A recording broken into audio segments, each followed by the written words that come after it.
About the youth and agriculture. Yes, it is quite something which, because you realize that agriculture has been left to the old people. One of the studies which was done by one of the institutes indicated that, for instance, the average age of a coffee farmer is 62 years. So very aged people. And the issue is about the youth might not want to go into production per se. They might not want to go to production, but what they are interested in is issues to do with the value chain, along the value chain. For instance, in agro-processing, in making sure that, for instance, if there is milk, they add value, they can make yogurt, they can do the ghee. So, as indicated earlier, some of the key value chains which has been highlighted and has been prioritized, we will try as much as possible to integrate the issue about the youth. There is also a program, I'm informed, if I come in, and I'll try to scale it up, trying to inculcate, to teach youth about agriculture, right from the secondary schools and primary schools, so that they have the right mindset when they are coming up. Policies, edible oils and imports. As I indicated earlier, we are having a big issue about food imports. We are becoming a country of food imports. Edible oils. I was checking the statistics, and when you look at petroleum and other, edible oils is featuring very highly in terms of imports. So we need, and it's one of the priorities in the BETA, which has been prioritized, especially sunflower. So we will accelerate that program. If I am approved, we will accelerate that program to make sure that the farmers have the necessary planting materials for sunflower. They have the necessary planting materials for other edible oils, canola and others. And the challenge of also making sure that not only they have the planting materials, but also they have the technology to get the oil out of the sunflower. Because it's one thing to plant the sunflower, it's another thing to get the oil out of the sunflower. Cash crop, gadam, sorghum, dengu. Sustainability in the country. Yes, these are particularly good cash crops. Some of them are like dengu, gadam, sorghum. They are a bit drought tolerant, and they are grown in areas where, like Lower Eastern, the form of Lower Eastern, Upper Eastern, and other Kitui and other Machakos and others. They are good, and they are actually very helpful crop, because in this era of climate change, they are the ones which are going to be the ones which are going to help the farmers to adapt to some of this. And if necessary, if I'm approved, if there is any exports or any cartels which are trying to curtail this, we will do the necessary legal, maybe the rules and the registration, the raw rules, to make sure that if there is anything to be curtailed, to control that market, so that they remain in the country, they are available for the country. Like I know gadam sorghum is used for brewing, so they should be able to get access to that and dengu, so that it's not exported. So I'll rely on, as the CS, the mandate I'm given, if I'm approved, by the various registrations like the crop acts, to make sure that this happens. Yes, livestock is a major one. And we are, surprising, honorable members, is that despite the potential, I am believed that we are not able to even meet the demand for non-stringent market in Middle East and other areas, even for sheep and goats. For cattle, they are saying our cattle are, sometimes the numbers are too small, the weight of the animals are too small. I'm given an example where a market was found in Indonesia. They wanted a various number of cattle, but when the technical team went to the field, they could hardly get 10% or 20% of that. Reason, they wanted a cattle of a certain weight, which we did not have. Our weight was maybe half what was required in the market. The same with sheep and goats. And I'm told that is a very lucrative market, especially for Middle East. So one of the areas we are, if I'm approved, is to look at our breeds. The Borana, the Sahaiwas, the bigger ones, so that we are able to distribute this to the farmers so that they are able to have cattle and breeds which can go to that market. There is also the issue about feedlots, making sure that we have community feedlots where they can fatten those animals, they can make them go to the weight which is required. So such kind of interventions. And I'm happy to note that livestock and lead meat is one of the priority value chains according to the BETA. So we'll be able to handle that. Thank you. Owen Bayer. Thank you very much, Honourable Speaker. Honourable Speaker, I would like to pose the following question to the nominee. I know he has taken time to explain something on edible oils, which is actually part of my question. And you allow me, it's not repetitive, but from another angle, Honourable Speaker. I would like to say that we spent around 160 billion on edible oils imports. The agricultural budget is around 84.9 billion, thereabout.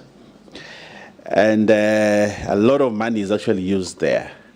AFA, the Agricultural Food Authority, has a department on edible oils. But the work that goes in there is probably very limited. Probably they are managing more the imports than actually growing the edible crops in this country. And that's why we get into this. And what do they get? They make around 2 billion shillings a year for the tax that is imposed on edible oil. And therefore, we are not solving the problem on edible oils.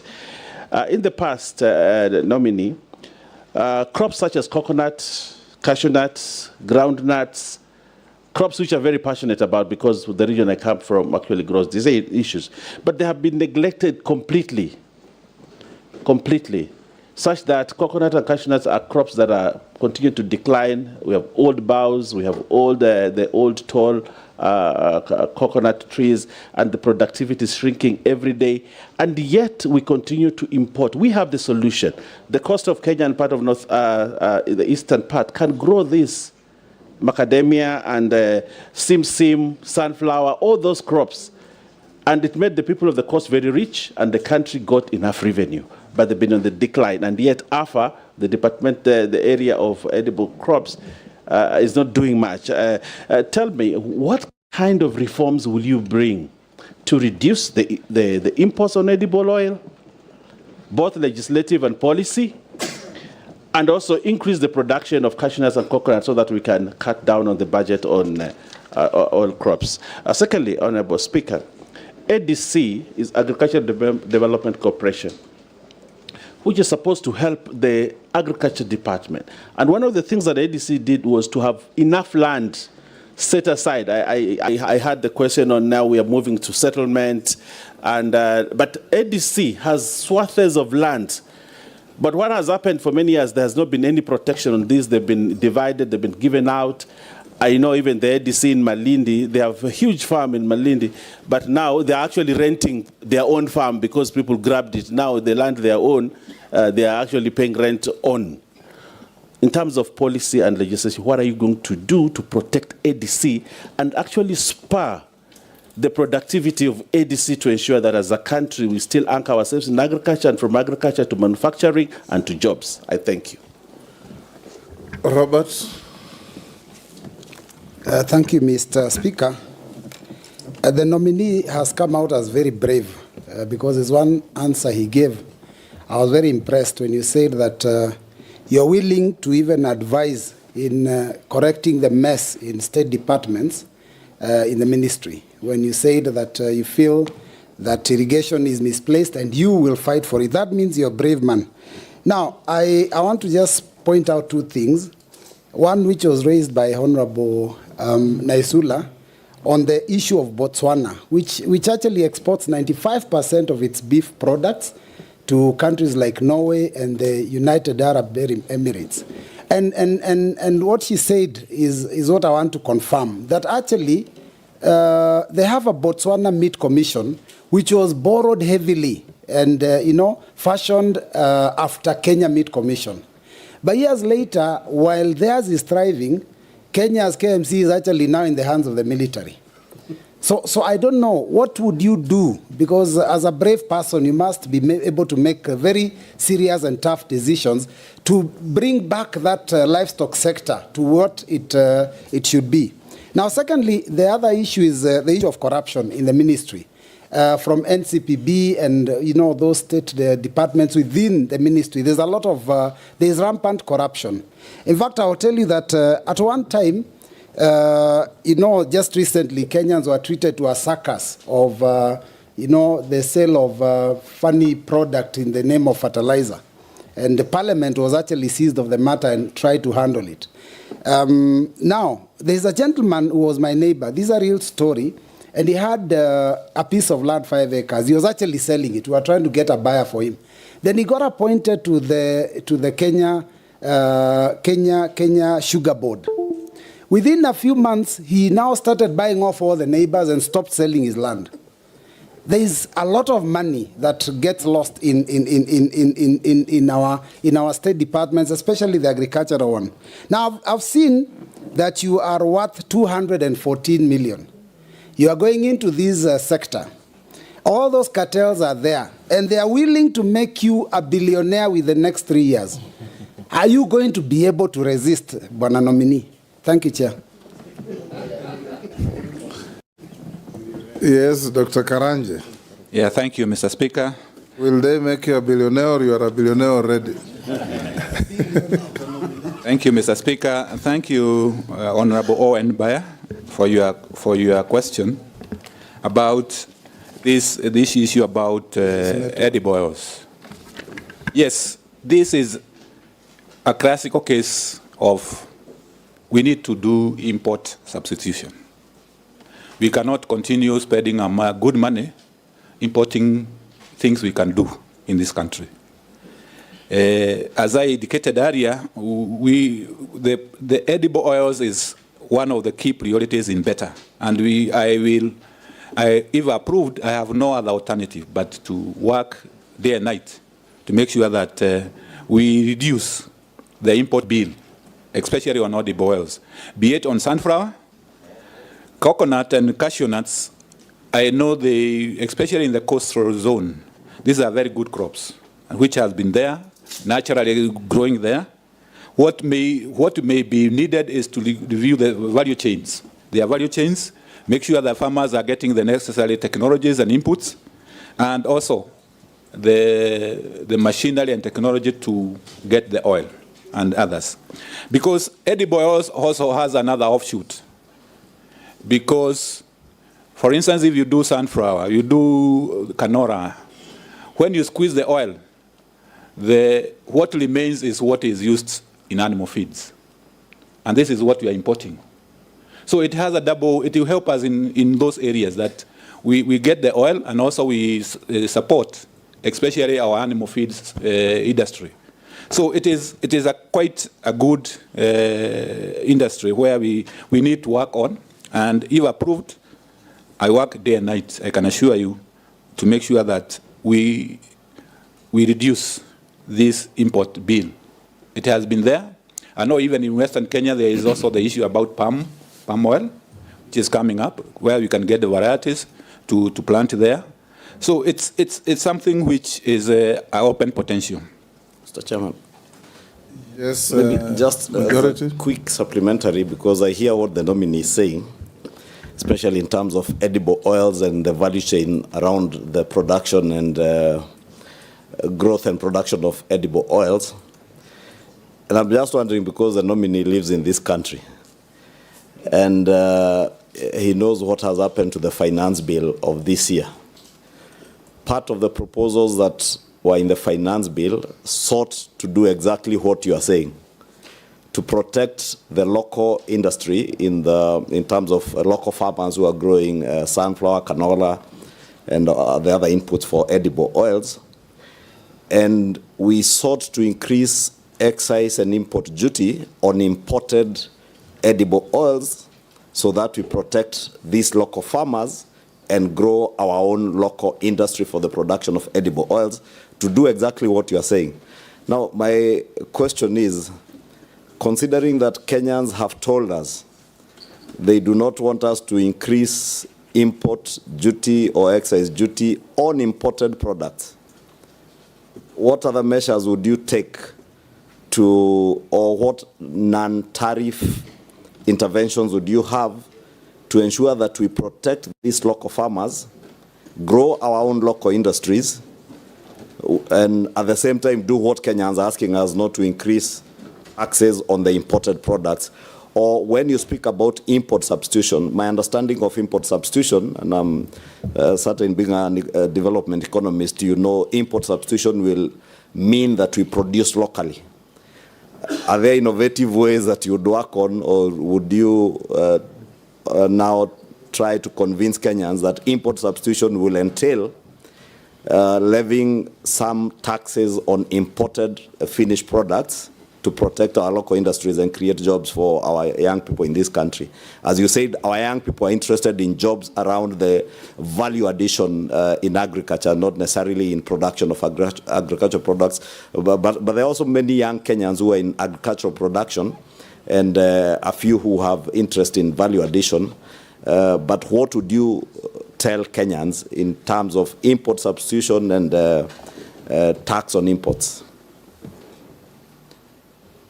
Thank you for the intervention, Majority Leader.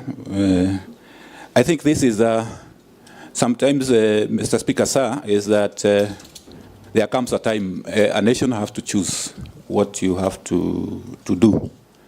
I agree, there's a sentiment that we don't have to tax more, but when you are putting barriers in order for you to create an enabling environment for our farmers to be able to do this, and also create jobs. Because if we edible oils, as I have said, you get apart from production, you get to have technology to mill these edible oils, get the oil, purify the oil. That creates a lot of jobs. It creates a lot of jobs in livestock sector and other areas. So I would go both ways. Try to, if I'm approved, try to get interventions which you help the farmers do whatever they are supposed to do. For instance, subsidizing some of the inputs so that they are able to grow more and develop the necessary technologies and adopt the necessary technologies. But I would also like to convince Kenyans that this is something which we need to do. Get those taxes, create some barriers so that our industry, especially for oil, these imports, substitution, we get it right, because we should not be every import is a job exported. So we need also to have, we cannot have our cake and eat it at the same time. Speaker, before the nominee moves to my next question on ADC, yes. Don't you think that the problem why everybody wants to import edible oil is because there are cartels that make a lot of money? That, you know, if you create an enabling environment to generate edible oil locally, you're actually killing other people's businesses. Companies, you know, we used to have a lot, the Shah companies that used to do a lot of manufacturing of edible oil in the country. We have a company in Mombasa. You know, they're closing down because there are cartels in this country that are hell-bent to ensure that they continue to import edible oil because it's big money. Okay, so how are you going to, I know you've come out very strong. I would like your commitment on how you're also going to fight cartels in the edible oil sector. Yes, Junet, what's your point of order? Mr. Speaker, we need to contextualize this issue of palm oil properly. I wanted to ask the nominee that as we speak now, close to 90% of Kenyans use products of palm oil, imported palm oil, as cooking oil. 90% as we speak now. Now, we can only get rid of it when we develop the other products, the sunflower and what is the other thing, canola and other things. But now, until that is grown and developed, you can't stop, because if you levy taxes on the palm oil now because of, you're saying, quote-unquote cartels, then cooking oil will become very expensive, because the sunflower and the canola are not ready now to take over. So you can only develop that other side. When it is ready is when now you switch from the palm oil to that. But if you say they are cartels, those are stories in the street. Order. Answer the questions. This is not a debate between members. Yes. Yes, thank you, Mr. Speaker. Thank you, honorable members, Junet and Owen, for your interventions. I think this shows a question pending on ADC. Yes. And the dismantling cartels. Yes. Yes. Okay. Thank you, Mr. Speaker. I think this shows you the robustness of this debate, that we need to deal with the two sides. I agree 100% with what Honorable Junet is saying, that we need, in terms of timing, we need to, when we are phasing out the imports, we are coming in with strongly on the locally. So that is a matter of timing. That is a matter of timing, but we need to yeah. Thank you. So I think that's one issue which I would definitely, if I'm approved, I would look at it and see the switching the timing. If I go back to Honorable Baya, there was issue about ADC. ADC used to be a very prime parastatal government agency, where we used to get even the planting materials. We used to get, for instance, even livestock, Mutara Ranch, the rest. But it has gone down. I don't know, I will have to, when I get, if I get approval, I have to make sure that I visit them, I know what is aiding them. And the issue is, what role should they play in this dispensation which we are in? For instance, we know that we need a lot of planting materials, we need a lot of, like we are talking about livestock breeds, the Sahiwas, the Borans. What role can they play in that, aligning themselves to that priority in the sector?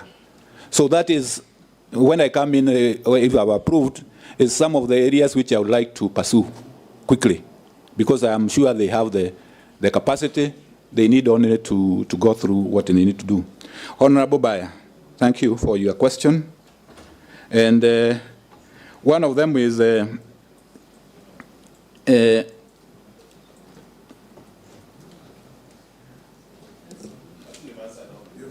oh yeah, most of them I'm answered.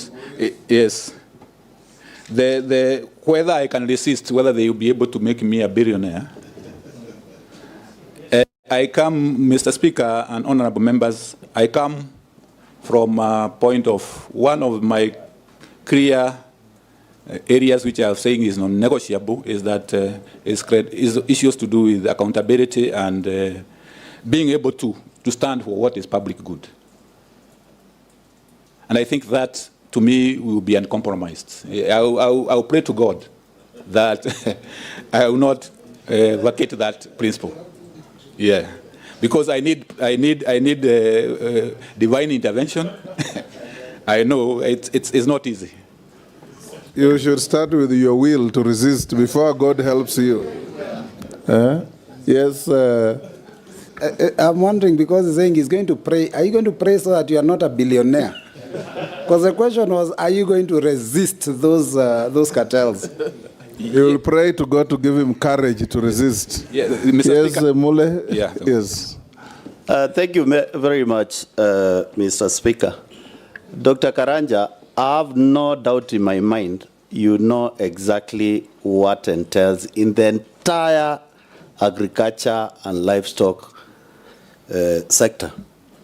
And as members of parliament, we are here to hear you and your suitability. And I know we are live to the entire public, and quite a number of Kenyans are watching. And I want to get a feedback after this from the mamamboga, the tea farmer, the coffee farmer, the sugar farmer, whereby you tell them on their face on the actual policies you are going to do. And I'll give you two scenarios. The first scenario is that we have a crisis at the tea sector, whereby 32 billion shillings worth of tea is unsold at the Mombasa auction, whereby it will enter and hamper the payouts to the farmers at the tea sector. As we speak, the mamamboga at the market right now, who expect to get tomatoes from the local farmers and come and resell to make little money, the entire market as we speak today, Korokosho, Kibera, Kamukunji, any market, it's flooded with tomatoes. It's flooded with skumawiki. It's flooded with onions. It's flooded with cabbage from within the country and our neighbors. How will you handle the imports from our local neighbors to safeguard our local farmers who have gone a serious challenge to produce, and a mamamboga who is waiting for the same produce at Korogosho market, yet a truck has come from a neighboring country, I don't want to name any, and has already delivered the same produce, reducing the price of tomatoes from 3,000, as we speak this morning. This is a reality. 3,500 per crate to 700 shillings. The farmer is losing because he can't get his input on the produce, and the mamamboga cannot get an extra coin as expected. The coffee industry, the farmers at this right time, most of them are picking up coffee, taking them to the factories. They are not very sure. They have spent substantial amount of money to produce that coffee. They are not very sure of the market of their coffee if they are selling it. As a cabinet secretary for nominee for agriculture, if, and I use the word if carefully, approved, what will you tell that Kenyan? Don't tell us. We have seen your CV. Mama Boga has not seen your CV. We know your expertise from the document. Tell the real Kenyan down at the grassroots, what will you do as a minister for agriculture to protect them and add chain value for their produce and give them a hope? Thank you. Russell, just filter the, that was a long speech with one question. So, yes. Thank you very much, Honorable Speaker. Dr. Karanja, if you will be approved, you will run the largest ministry in government. That contributes almost 26% to the Kenyan GDP. That is how important that ministry is. Agriculture has a lot of distortion around the world. In America, they say 20% of the population feeds the other 80%. While in Kenya, they say that 20% is the land that is actually productive, while 80% is not useless, but a land that is there. Looking at your CV, you have either been a lead consultant or a lead economist in the programs called DRIVE, KSAP, Ending Drought Emergencies and Resilient Program, Carlo Ilri, Global Environmental Facility, among many others, all dealing in two areas: livestock and the ASAL. These programs are supported by either World Bank or the European Union. But on the reverse, when you look at Have those regions really benefited? Tell us one program that is successful to say that, yes, it has succeeded. Honorable colleagues have talked about irrigation. Year in, year out, for now, 2 governments, we are talking about Galana Kulalu. And yet, Mwea irrigation, Moroni, all those were done almost before independence or just around independence.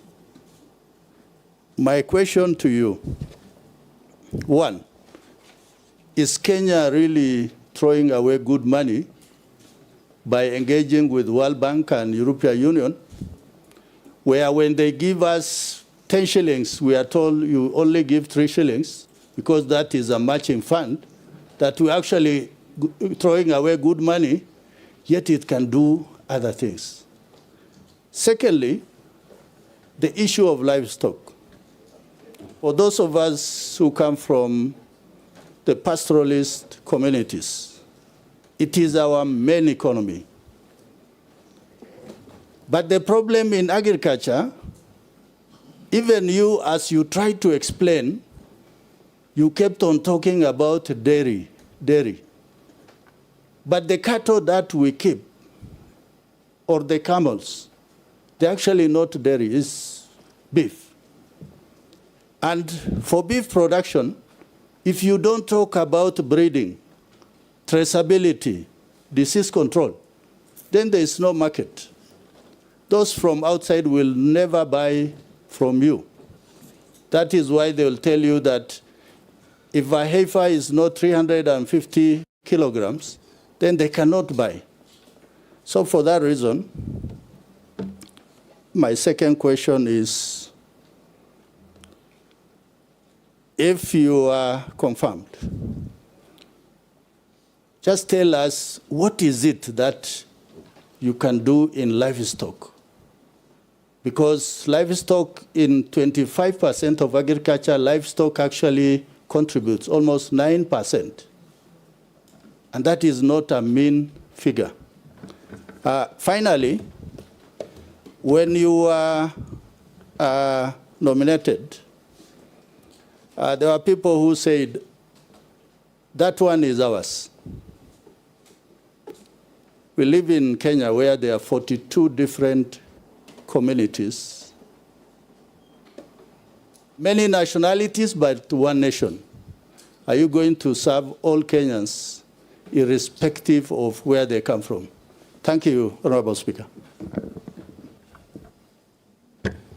Yes, Daktari. Thank you, Mr. Speaker, sir, and thank you, honorable members.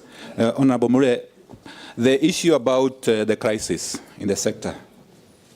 If I'm approved, I want to guarantee you that the mama boga, the tea farmer, for instance, the issue about this piling up of tea in Mombasa, I will be the next brain to Mombasa to see what is happening and to do, if I have the powers within the law, I will do it the next day.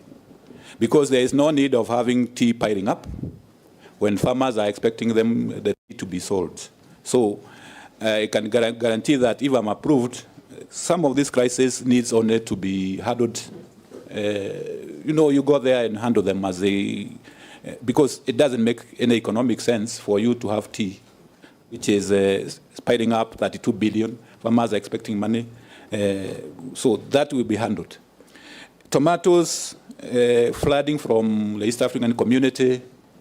This is an East African community issue. There might be issues to do with tariffs and what we need to do. We intergovernmental, interministerial with our colleagues in the East African community docket to see what we can do, because sometimes you don't want also to escalate with our neighbors. It doesn't. So I also look at that, and I can assure you that, Mama Boga, that we need to do. Yes, we also need to look at ourselves. Why is tomatoes from our neighboring countries coming at a cheaper cost? address what I would call the root cause of the problem. Is it our inputs which are high? Is it our methods is it our varieties which are not good? Because I'm not sure our neighboring countries are subsidizing their tomatoes. So there must be something they are doing we are not doing.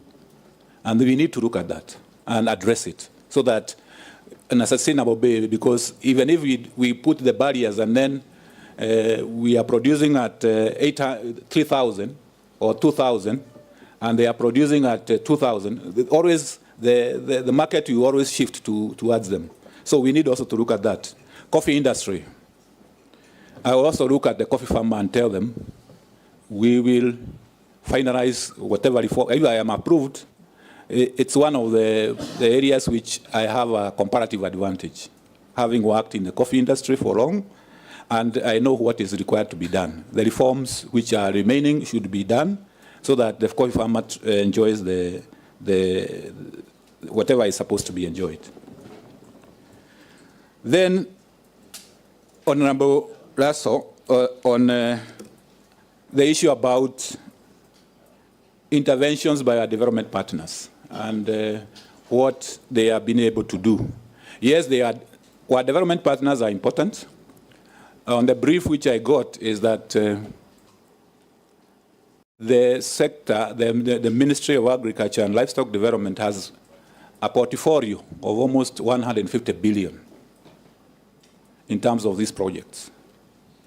And they are good. They cover a wide area of intervention. His question was, are foreign-funded programs in the ministry sustainable? And if they are, can you tell him any success story? Is that your question? Okay. So there are successes, definitely. Our development partners have successes. For instance, as I mentioned earlier, if you go to some of the arid areas, you can see lifestyle changes. Pastoralists who are now conserving pasture. That is a lifestyle change, and it's coming out well. What I can promise you is that this also, I have a comparative advantage in this, is that I will engage the development partners so that we look at how can we align whatever they are doing in the sector with the priorities in the sector, because that is important. I know sometimes there is a mismatch, and there can be mismatch, but I'm sure we can be able to do that. Red meat. Dr. the reason why I raised that question is because of where you are coming from. You still remain a consultant with World Bank, the European Union, and whatever global fund that is there, because you are on their list of those experts who are there. Those programs, when they are being implemented through NGOs, not communities, not leaders. So as leaders and people's representatives, we are seeing that Kenya is losing money, and that must stop. Mr. Speaker, sir, the point is well noted, and what I can promise the honourable member is that given my knowledge in that area, I will make sure that community involvement, and it's a constitutional requirement these days that we get participation and community involvement so that we maximize the benefit to the communities and where they're coming from, so that we don't just have a project or a program which is Nairobi-based. It should be coming from the grassroots. Livestock, yes. Speaker, if you allow me to interject. Just on the matter of donor-funded programs, Honourable Nominee, you see, some of these donors come into this country and they become like a joke. And I'll explain to you. Haifa International is one of those big guys, and I can see they're back in Kenya. I saw them on TV yesterday. But Haifa International, so they tell you, you take people for training 3 weeks. My mother actually went for training for Haifa, 3 weeks, and they're being trained every day. They leave everything else productively. They go and train. Then at the end of that training, they give them one goat, a goat, one, whose value... No, but they also do goats. It's just called Haifa, but they also goat. So they give them only one goat, and they continue to train them. A goat which is valued around 4,000 shillings, but they spend so much money that would have been more productive, but they end up with only one goat, and they're told you have to wait for it to give birth so that you give it to the neighbor.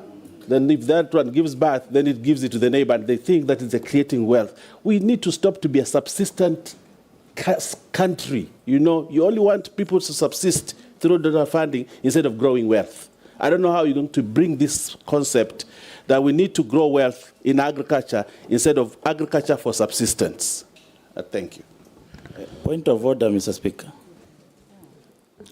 Honorable Speaker, I'm seeking your direction because a number of us have not gotten a chance to interrogate the nominee, but I can see a lot of interjection from the previous question. We are almost getting to you. Yes, but I just wanted the bad manners to stop because we also... Yes. Yeah, let it come. Order, Chair. Wait, I'm on the point of order, sir. I'm on a point of order.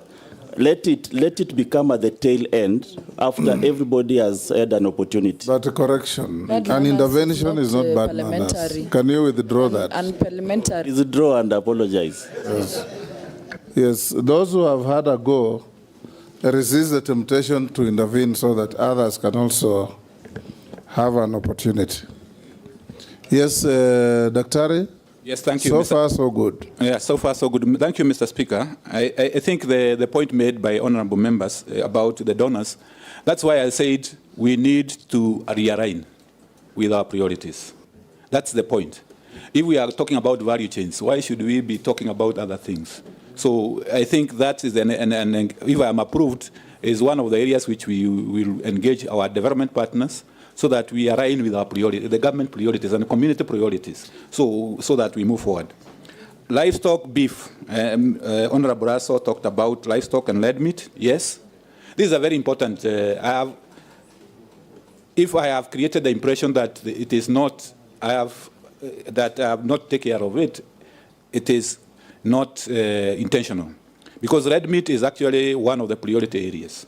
And we have to deal with the issues which are making us not maximize, as I was saying, for instance, the weight, the breeds, disease control, so that this sector can be able to grow and be able to even actually export the animals and the meat. Serve all Kenyans. I want to say, Mr. Speaker, sir, and honorable members, I'm a Kenyan and I will serve all Kenyans. I don't have to be beholden by any maybe where I come from. I will serve all Kenyans. Agriculture is widespread. It comes from the coast to the shores of Lake Victoria, western, eastern. Anywhere you go, it's agriculture and livestock development. So I have to serve all Kenyans. Sharia. Thank you, Mr. Speaker. I just want to do a follow-up on this issue of the donor-funded and the World Bank. But mine is coming from a different angle, and most of these projects that are done through the World Bank, they normally tend to collapse at the end of the program and often add the debt burden to our country. How are you going to ensure that these World Bank donor-funded programs and projects and address the fundamental development issues in the country to ensure value for citizens who have to repay or carry the debt burden of the nation? Question number two. Pastoralism, as you said, is a key economic activity in ASAL, areas covering about 80% of Kenya and supporting a third of the population, and holds 70% of the national livestock, faces significant challenges. How do you plan to address, or what measures would you put in place to improve productivity in this sector if approved? I thank you, Honorable Speaker. Let's take Honorable Mishimbogo. Yeah, thank you, Honorable Chairman. Honorable Chairman, the talk of the day is about fake fertilizer, but you are forgetting that we also had fake sugar, or rather poisonous sugar. I remember during the last regime, there was the scandal on poisonous sugar, whereby a large consignment of sugar found its way into Kenya and in several godowns. Our question is, what is the safety of Kenyans in terms of consuming poisonous food products such as sugar? And Honorable Chairman, I know these people are cartels, and they're the same cartels who are sabotaging revival of sugar industry. So when you are confirmed to this docket, how are you going to deal with the sugar cartel? Because this sugar cartel is big, and these people, they have what we call godfathers. They are protected godfathers. And that is why today the sugar industry is not doing very well the way it's supposed to do. We need to do some intervention on that, and let Kenyans hear what you are going to do. My second question, Honorable Chairman, it is about how do we improve in terms of agriculture. I'm looking at the challenges, and one of the challenges is about land. But today, we have vast land in northern, eastern, or rather, ASAL areas. I'm wondering why, for many years, over 50 years from independence, that up to today, we have not done intervention in terms of having new agricultural technologies. We can maybe borrow from countries like Israel, where a bigger part of it is desert, and yet today is a big exporter of fresh produce. What intervention or what measures do you have in place to ensure, as a way forward, we are going to utilize the vast land in northeastern or rather ASAL areas so that we are food sufficient in this country? This narrative of saying each and every time that we need to be food sufficient, and yet there are no intervention done. Today, in the same areas, we can have flood, and there's a lot of water. But do we harvest that water? In Tana River today, we have floods. In Budalangi, we have flood. But again, we'll have drought. So how are we balancing that to ensure that we are food sufficient in this country? I thank you, Honorable Chairman. Mukami. Thank you, Chair. Our nominee, my question is regarding new KCC. We have a serious issues in new KCC because the government has been pumping billions of money, and yet the company is not able to sustain itself. If you compare new KCC with Wakulima Dairy in Nyeri or Githunguri Dairy, they are able to pay their farmers within a month. But new KCC, the farmers normally get their payment after 120 days. Like this financial year, the new KCC has made a loss of 1.4 billion. So I want to know, if you happen to get this chance, what are you going to do to make sure that the government is getting value of money? Thank you. Yes, Dr. can you answer those? Yes, thank you, Mr. Speaker, sir. Thank you, Honorable Surrey. Donor funding. I think the big issue here is about sustainability, because when they come, the donor, the World Bank, and other donors come and they do a project, then they leave, then you are left with no sustainability. And one of the reasons why there is no sustainability is because how can you ensure sustainability? If you ask, I'll do that. I would say that one is to have institutions and empowerment of institutions, like, especially the communities. For instance, you do a water project, an irrigation project. If you don't empower the community to take care of that irrigation project, it will collapse. It will collapse. So we need to inculcate the issue about community participation so that communities are able to participate. Counties are the custodians of communities, especially down there. But most of the time you find a project which comes and the county is not quite engaged. So if I get the nomination, is to ensure that all programs which are coming and being designed, they have sustainability becomes a key plank of them. How do they sustain whatever they are doing? Be it because one of the sustainability is to ensure that whatever you are doing can be economically viable, that you can continue as a. But the others is to the communities, is through counties. Make sure that the counties and the communities have the capacity to take care of what has been invested on. Livestock productivity, I'm sure we have talked about this in terms of making sure that the breeds are there. Disease control is well taken care of. And when I talk about livestock here, I'm talking about both sides, the dairy side and the red meat, especially in the assals. So that, and I talked about even the feed rots, so that you intervene and make sure that we have the right weights for export. Honorable Missy, fake fertilizer, sugar, cartel. When you look at the sugar industry, it has been, we have a deficit of sugar, and that's why the problem starts. We have a big deficit of sugar, ranging, depending on the production, ranging from 300 to 500 metric tons. And this is a lot of sugar, which have to be imported through the COMESA and the other safeguards which are there. So the cartels, we always thrive when our production is not meeting our demand. So one of the measures to actually talk about the sugar industry is what do you need to do in order for you to improve on production. You close the gap so that you are able to manage the quantities which are coming into the country. And definitely there will always be some kind of imports. The issue is about how do you allocate these importation quotas. And the best method is always to be an open method. I know that is maybe challenging in one way or the other, but I'll try as much as possible, if I get approved, to have a competitive method of allocating this, so that the cartels, even if one of the ways of dealing with the cartels is opening the information, transparency. Yes, so that you get that. Vast runs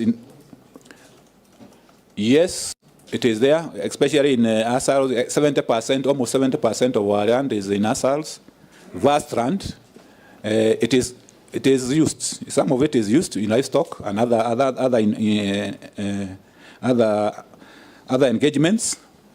But the major measure here is what are you doing to make the land more productive? And that is why I was talking about working with irrigation, working with introducing the right technologies so that they are able to do. Getting technologies and also getting examples from other countries like Israel. So I would if I get approved, definitely this is a resource which I would like to look into, the vast land in Assal and how it can be done, especially on red meat. Honorable Mukami, New KCC.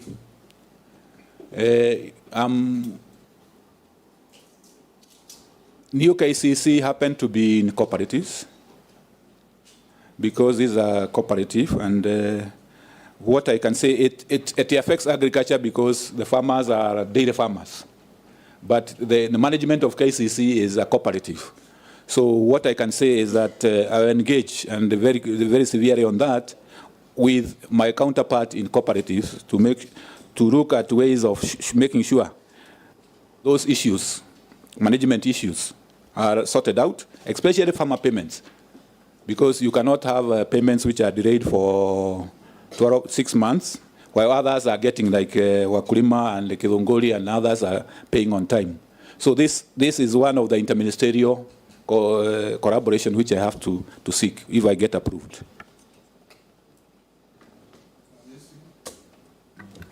Thank you, Mr. Speaker. Mr. Speaker, virtually all members of parliament represent farmers, and even those who represent urban areas, somehow their constituency interact with farmers in one way or another.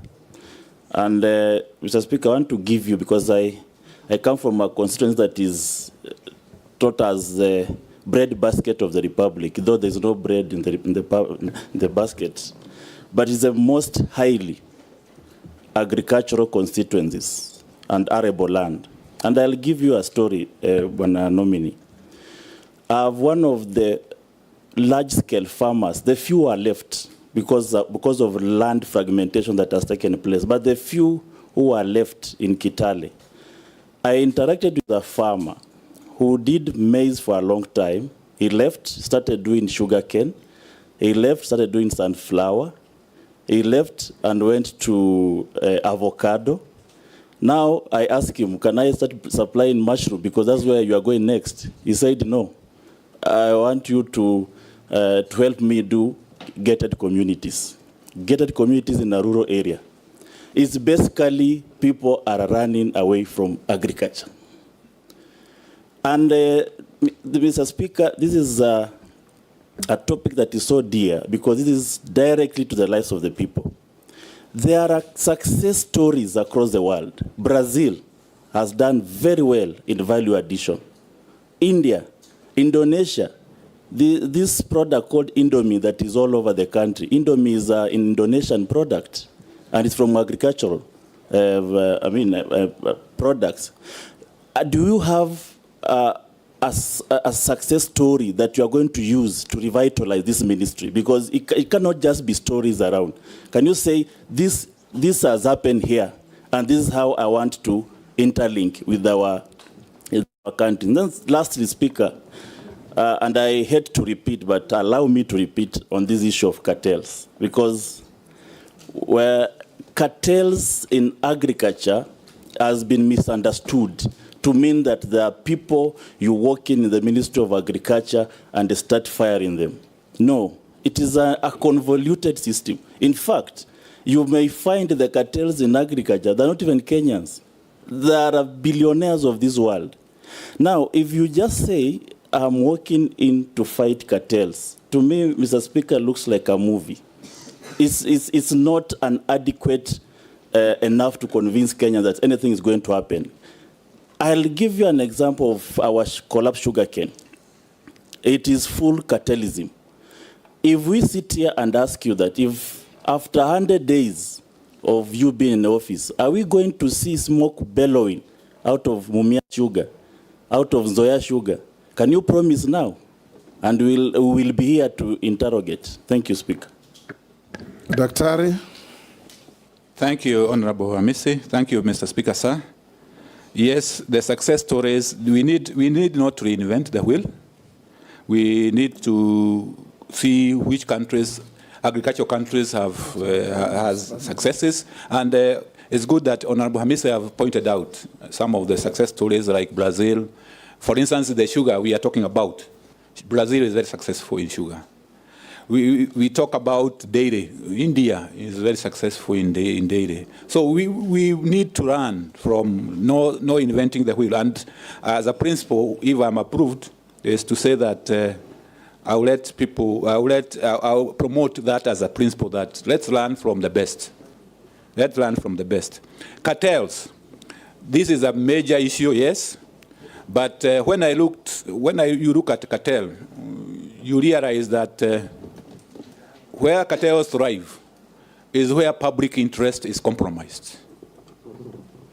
Because if you are compromising public interest, the public interest, for instance, for sugar, is to have sugar producers, especially in Western Kenya and coast, to have their sugar factories operating. If there is a deficit, then we import with at the least cost so that the consumers also benefit. So it's also a moral question and an integrity question that we need to, as a nominee, and if I get approved, where I'm saying I will fight cartels is that I will do whatever it takes to promote public interest and use the state agencies which are there, which can help me to promote public good and the public interest. Thank you, Mr. Speaker. Thank you, Dr. Let me ask you 2 or 3 questions. Yes. Mr. Speaker, I ask if there will be smoke billowing out of Mumias in 100 days. He has not said. Yes. Mr. Speaker, thank you, Mr. Honorable Hamisi. I know there is a program for leasing for those factories, which is ongoing, which has been initiated. And I know there's a process. I have to check what stage they are in. Sugar is one of the major subsectors. We will look at it and see how we can move it very fast forward.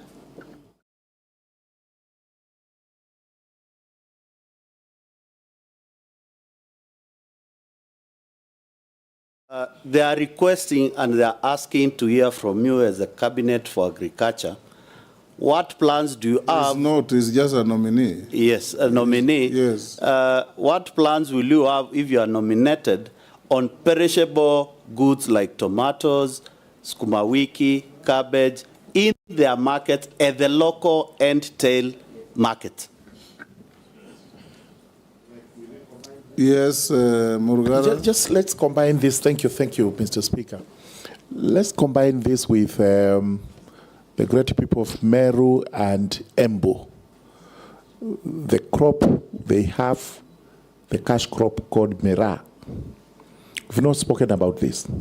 Mira has a lot of issues because in our statute books, it's a lawful crop, and we can't take that away from them. In the neighboring countries like Tanzania, they say it isn't a lawful crop and therefore you can't export it there. Recently, some counties in the country started saying, sorry, they don't welcome it there. It's not a crop, it's other things which they possibly were imagining. And at the end of the day, there is a bit of uncertainty regarding the crop Mira in the country. Now, what policies would you put in place to ensure that at least in the country, Mira, which is Mira and Muguka, which is a lawful crop, does not suffer the consequences it suffered recently? I am asking the nominee, not you. Speaker, maybe just to supplement what the Honorable Mula is asking, the nominee could tell us, leveraging from your experience with the World Bank and other donor organizations, including the EU that you've worked with, how would you help to harness resources? Because what Honorable Mula is asking is critical. I know government, through the markets that are being developed, they have cold storage facilities for dealing with the perishable products like the tomatoes Honorable Mula is asking. But how would you leverage that to ensure that we even access more resources from the donor community in the local areas, not just at the local markets, to have cold storage facilities around the farms, so that when farmers harvest their tomatoes and the price is bad, they can store them there to await for the value addition that you spoke to, that will benefit many of our young people. But also, you mentioned something that you worked on livestock insurance. I don't know whether you said you did that working with the EU or with the World Bank. And the president has already considered to the country one of the problems that his former cabinet had was a failure in communication. I don't know what you will do as, if approved as a cabinet secretary, to ensure that there is proper communication to Kenyans on that livestock insurance that you worked on in your consultancy life, to increase the uptake of this livestock insurance, because the uptake is still very low. Many farmers still lose their livestock during the drought and floods, but they don't know that there is such a product. And what would you do to communicate better to ensure there is better uptake of that product around the country? Yes, Daktari, we're running out of time on you. Can you answer quickly those last interventions? Yes, thank you, Honorable Speaker. On perishability, I think the leader of majority has helped in that, saying that yes, there are programs which are run on markets. Definitely, we at the value chains, as we look at the value chains, definitely one of the interventions is to make sure that we minimize the post-harvest losses, because that is cuts across the board, tomatoes and perishables and even other crops. So minimizing post-harvest losses is a part of food security, because why do you spend a lot of money and time and then you lose it along the chain? So we will look at the programs which can be able to help with with the issues to do with the perishables. Mira Mogoka, I know there is a problem, there is an issue between the producing counties and the consuming counties. And what can happen? Yes, this one is a big issue, and as the incoming, if I'm approved, is the issue is about dialogue. The two sides have to sit down and see how best to sort it out. And I'll be a good, if I come in as an CS, I will be an arbitrator. Yes. Yes, Dr. The other issue is about livestock insurance from the leader of majority and proper communication. Yes, if I am approved, I'll promote that insurance. I worked on this concept from the World Bank and the EU side. We need to promote it. But generally, Mr. Speaker, sir, I would also like to say that there are many things which are happening in the ministry and the docket, but communication has not been good. So if I am approved, one of the areas I'm determined and I'm prepared to do is to improve on communication, so that the members of the public knows what is going on. Thank you. Yes, Dr. Let me ask you just 2-3 questions. Number one, just a follow-up. The sugar industry in particular and many other crops, you said you have been in the research sector as well. If you look around the country, research in our food and crop production is virtually dead. The sugar research, dead. Rice, coffee is limping, name it. Tell Kenyans and give them hope how you are going to revive the component of research to improve crop production. Number two, maize farmers. Our maize farmers are very hardworking. They suffer when they produce less. They suffer even more when they produce more because of market. What are you going to do in terms of policy intervention to create a proper marketing system and program for maize and other cereal farmers in the country?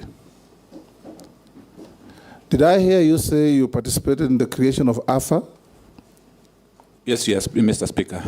Are you aware that now, out of the outcry for the failure of AFA to manage the agricultural sector, it is being dismantled? There's been a Tea Act now, born out of AFA. There's a sugar bill coming to the end, born out of AFA. There's a request on my table for a maize bill, moving away from AFA. There's a pyrethrum bill moving out of AFA. And all this dismantling of AFA, does it point to your error of judgment in your previous engagement that you as a consultant advised and participated in amalgamating all agricultural activities into one humongous act that didn't work and is now crumbling? Thank you, Mr. Speaker. On research, I think, let me say on the onset that this is research is a mandate of the national government, and I agree 100% with you. It has not been well in research. When you look at Karo, you look at coffee, you look at all the other sectors. And mainly, we have the capacity in terms of human resources. We have the infrastructure. Mainly, it is the issue about financing. And coming in, if I am approved as a cabinet secretary and coming from research, I will put my best foot forward, especially on the exchequer side, so that we convince the National Treasury that agriculture research is very vital. If you don't have research, you don't have technologies. You don't have, so that we can get more resources going towards research, both in all the crops. Secondly, is the issue about farmers' participation in research. If you look at coffee, tea, they used to have a foundation where I used to work. Farmers were very happy. They used to contribute very gracefully. But that has ended. So we have, if I am approved and I come back as a cabinet secretary, I have to look at how can we involve the farmers better in terms of management of research and their role in financing. Maize farmers. Yes, the maize farmers, the issue about marketing, system. We know the major player here is National Cereals and Produce Board and the millers who participate in marketing of maize. So it's an area where the government has intervened in terms of giving the inputs, so the supply increases. But when it comes to mopping up, it has become a problem. Because one of the areas which the challenge there, Honorable Speaker and members, is that when you try to push the prices up, the consumers are losing. So there's a dilemma there. So it's an area which is dicey, and it requires careful consideration, and I'll give it my due attention. In terms of AFA, the original principle was okay, in that you try to, just like we have in energy, we have an energy regulatory authority. We wanted the same, and if you go to other countries, and honorable members have pointed out that in other countries we need to copy what is working. If you go to India, if you go to Brazil, they have one authority controlling a lot of agriculture activities. What is, and I'm convinced is, one of the issues which came through is the way it was amalgamated, it was the way it was structured, and the way it came out, in that we were not able to give due attention to all the commodities as they were supposed to be. The original idea was okay. It is the execution part which was challenging. And that is why you are finding everybody wanting to go back, because to their own original arrangements. Because in principle, honorable members, Mr. Speaker and honorable members, you'd agree with me, it is more efficient to have one organization where you can have common services. But the feeling of the various stakeholders in various commodities is that they won't go back. Why do you think it didn't work? And what are you going to do about it? Well, it didn't work because the issues coming from various commodities, for instance, coffee, tea, amalgamation of other like sugar. We brought different commodities, different subsectors at different levels and there was no effort made to make sure that they are entering at almost at par. So, be it as may, if I'm approved, is to look at what is going on, to see what the stakeholders are saying, because we have to go with the stakeholders. If they say today we want tea, you cannot force them on alpha. Thank you. Thank you. Yes, Jeanette. Speaker, this is what one of the public members is saying. Dr. Andrew Muya Karanja, Ministry of Agriculture, CS nominee, says that we will always have sugar deficit, always. Isn't there a government policy that will become we become self-sufficient across all sectors in agriculture? How can Eswatini, former Swaziland, which is smaller than Elgeyo Marakwet County, be one of the biggest sugar exporters in the world? Asian countries like Vietnam never had coffee, yet it's now one of the biggest coffee exporters in the world. Thailand took palm trees from Nigeria and is now one of the biggest palm tree producers in the world. Problem of Kenya is total absence of initiative to change the status quo. Why then be a Minister of Agriculture if you believe that you will always be importers of sugar? And the rest I don't want to say. Then he said, he told you, how can he actually say we will always be sugar importers? Nyanza province alone can produce more sugar than Eswatini or Sudan. There are many others, Dr. Is one asking, I'm a vet, the most neglected arm of agriculture is veterinary services. What are you going to do? And many others. Sure, let me ask. Yes, Mukami? Yeah, there's another one. We have a weakness in the sale of coffee at NC, which allows the buyers to offer prices below the reserve price to force a negotiation with co-farmers outside the trading for 24 hours. These are practiced every auction day. What are you going to do about it? You can respond to those. Thank you, Mr. Speaker, sir. Honorable Junet, is to say, if I implied that we always have a deficit, that is not my intention.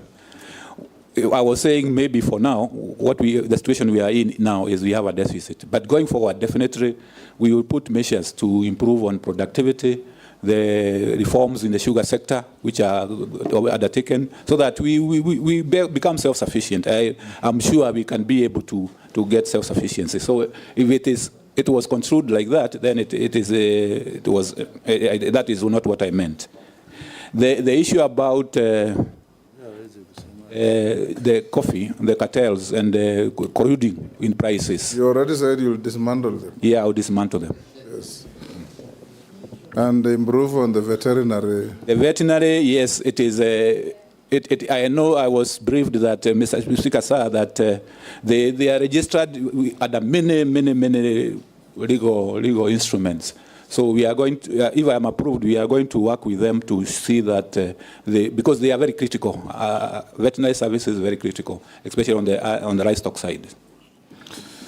Thank you. And if in case we approve your nomination, don't be limited or curtailed by the boundary between the county governments and the national government, because you have a duty on formulating policy that helps this ministry, all its departments across the country, both at the national level and the county levels.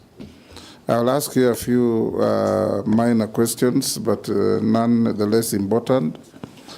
Dr. Karanja, have you ever been adversely mentioned in any integrity-related report? No, Mr. Speaker, sir. There is a man, Olonyango,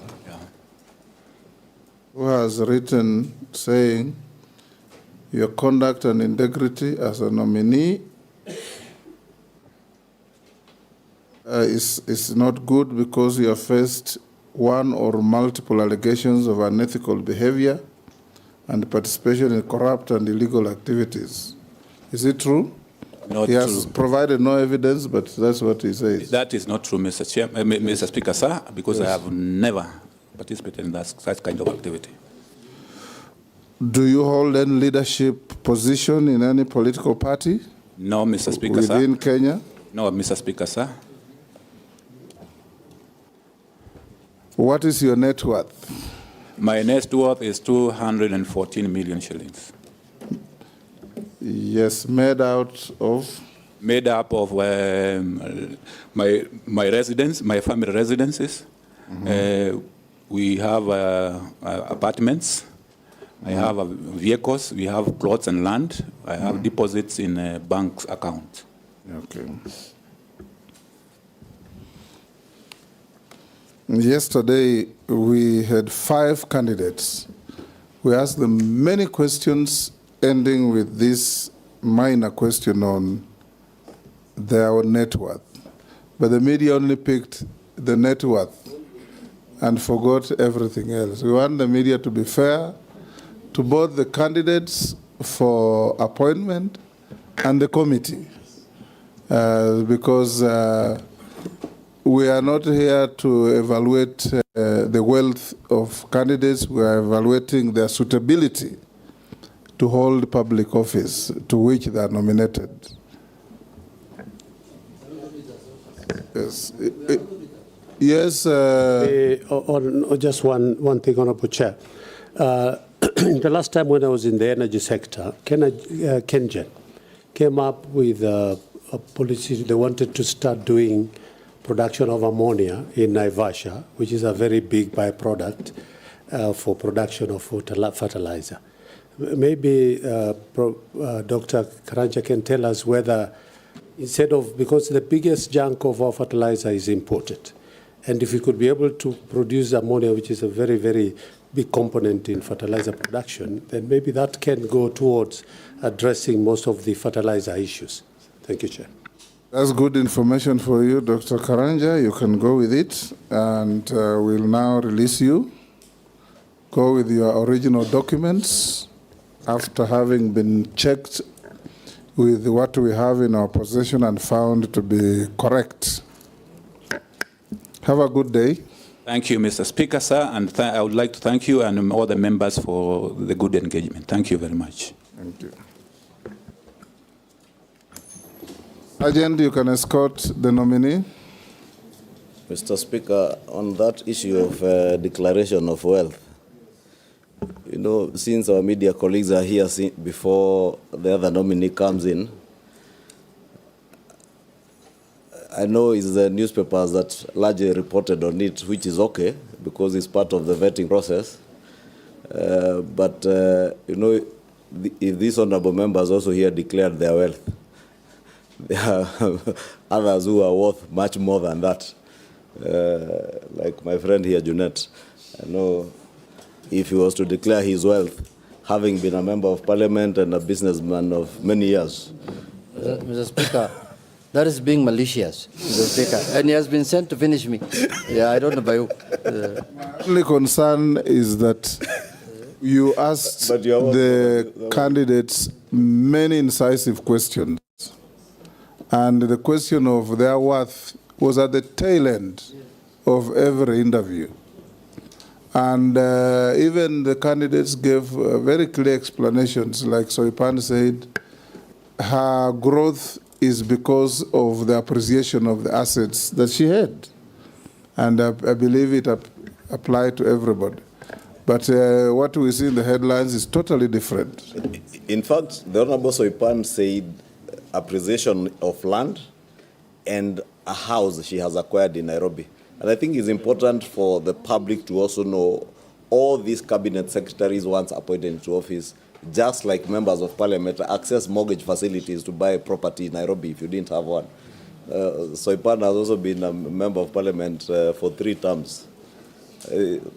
So it's fair because maybe next time it will be, these members here will be here being vetted to appreciate that Honorable Mary Amase has been a member of parliament for 3 terms, whatever she is worth, and she also has other consultancy she does and other businesses. What about me 6 terms? We will only question what you will own if you are to declare here. Mr. Speaker, on the same breath, even Honorable Soipan went ahead and declared even the loans. And if you look at her declaration, she has a loan of 49 million shillings, which is not yet paid and removed from the net worth. So we need to be sensitive on some of these. Speaker, yes, Chairman. Honorable Speaker, I just said I think it's also important for members of the media to understand that the fact that you own properties or your net worth is high is not a disqualification, or it does not make you unsuitable. And the fact that you declare your wealth is not for use now, but for use in future. If, let's say, your wealth that you declared at the time of entering office, if there is alleged corruption against you, that is used to assess whether you legally acquired the property while in office. So it's not for use now. Similarly, the wealth declaration form, the wealth declaration form and the self-declaration form that is deposited at the Ethics and Anti-Corruption Authority, I know that the EACC have spoken in the media the day before yesterday and said that they clear candidates. EACC has no authority whatsoever in law to clear anyone. They can only investigate you for corruption. So the self-declaration form is for custody by EACC for future investigation should they be necessary. Similarly, the wealth declaration form that public servants leave with their employees is for use only at the time that you're being investigated and they have received a court order asking for the wealth declaration form. So it's important that the media get the facts right. Thank you. Mr. Speaker, Mr. Speaker, let me explain this. Mr. Speaker, there is no harm in somebody being rich. And there is no harm, it is not a crime in somebody being poor. But what I think people expect is just a proper explanation on how, when you declare this is my wealth, what is the source, what is it? The question that has come up is, let's say you have worked for 30 years and you made a wealth of 400 million. And you have worked for 2 years and you have made a wealth of 150 million. So that's the comparison that they are looking at. If you explain how you made that 150, there is no harm, Mr. Speaker. Richness is not a crime, as you say. I agree with you. And poor is dangerous. Mr. Speaker. Thank you, Mr. Speaker. You know, this is not even new. When we did the vetting last time, all headlines talked about the billions and the hundreds of millions that the nominees were worth. So I think it's something that maybe the media feels can sell. And because of freedom of media, we can allow them to report it the way they see it. Curtailing their freedom at all. Yes. Mr. Speaker, I'm aware that Ishungwa is worth 5 billion as of now. Why are you understating him? Honorable Speaker, I was wondering why he's understating. Why are you understating him? Can we break for 10 minutes?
Umerudi?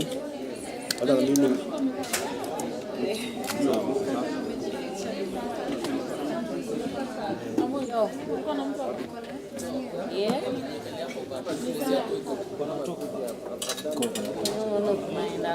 Unajua tunapanga sauti kwa sasa I guess utakuja alafu ile sisi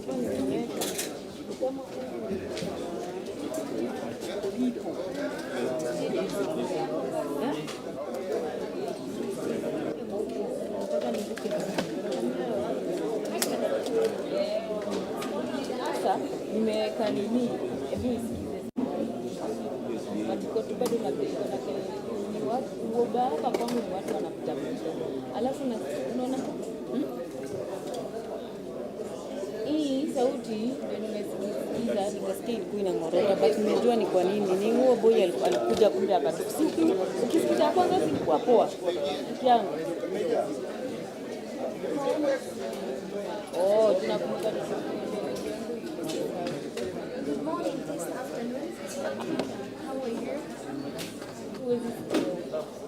alafu vile ulicall sikuwa na control sauti kwa mic ndio nilikuwa na wewe on call baada sasa nimehamisha nimewekea tu kwa namba pesa hapa tunajua na kelele hapa tu tukiso sasa nani anaitwaje anaitwa Chalo umeswitch reviews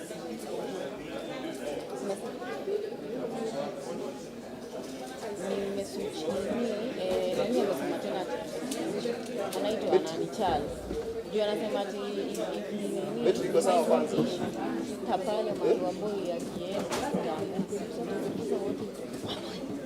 Chalo anasema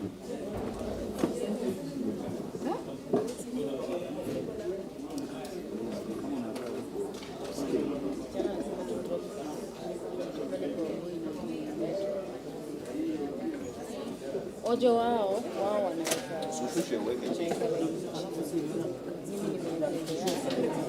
si nimeiona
Imevunjika, hakuna kitu.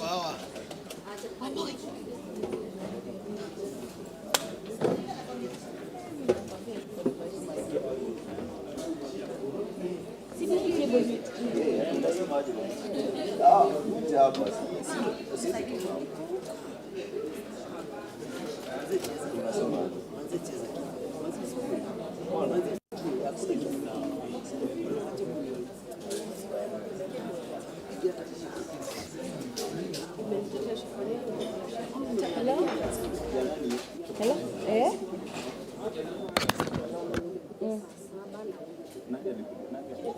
Anajaribu kudropia cable zinakwanga huko chini. Tuone kama tutaweza kudrop. Ukishindwa kudrop, tutaenda tu na hii duara tunaendana nayo kwa hii. Gavana asisi watu. Kwa sasa nani Chalo amesema tena tukishinda like this ni same. Pale ndio shida.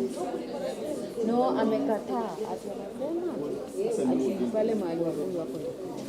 Tuambie imejaribu hata kujifunza. No. Yeah. So no.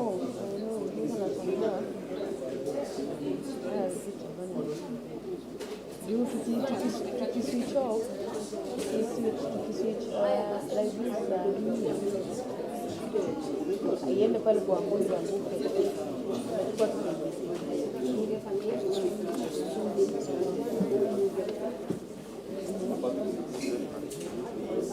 Inafaa hiyo ndio sababu bado inaanguka. Mwambie tena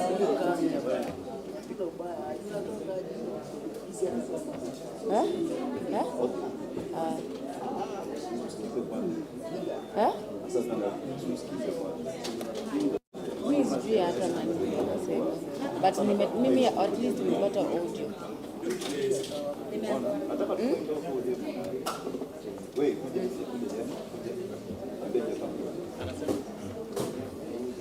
Wanaenda mpaka nini? Wanatoka wanaenda uwanja. Hebu uliza Chalo. Sijui wameambiana aje na wao. Muulize kama we switch to live. Tujue kama ni pale ama because now we are doing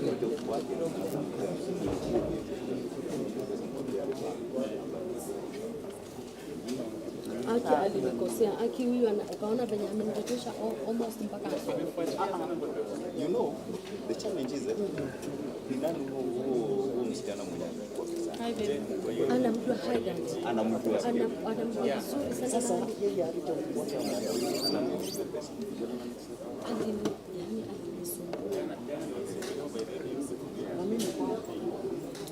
hadi nikamwambia M-Pesa message ndio hii pesa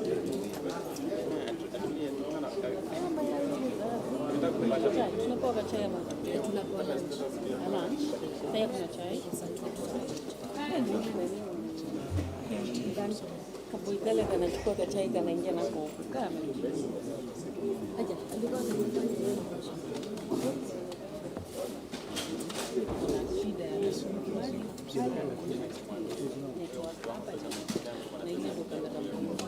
Yako na ubi.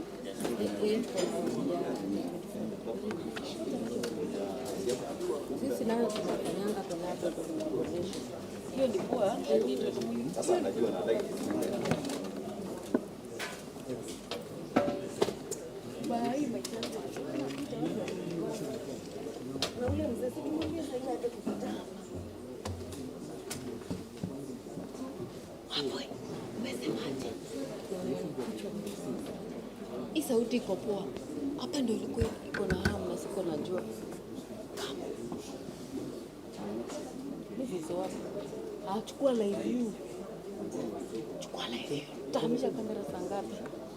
Mwambie achukue live view mpaka tutahamisha live view. Tutapatwa tukihamisha kamera. Peana live view otherwise saa hizi wako karibu na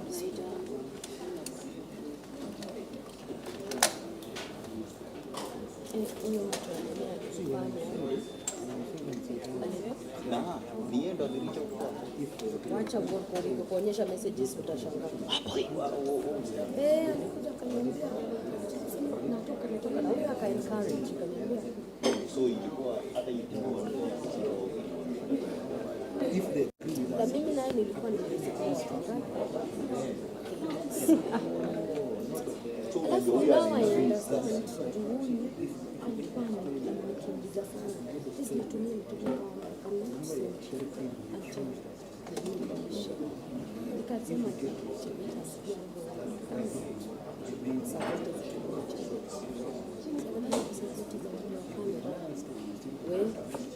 ile miracles zinasikia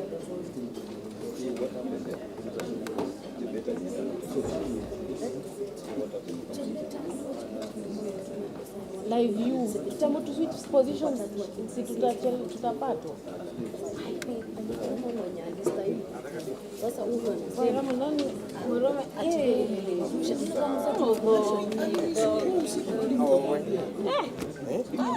nilikuwa na ngozi na meremeta meremene you know meremene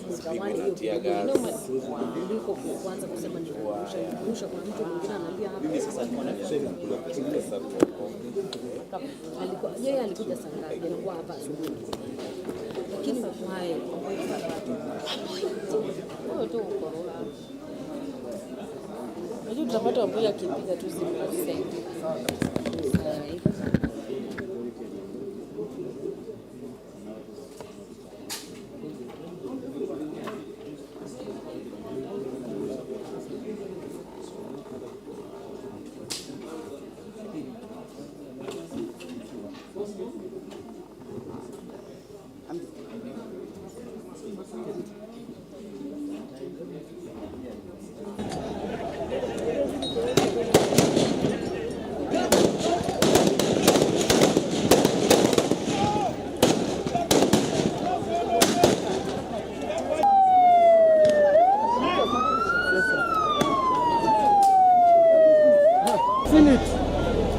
You have seen it.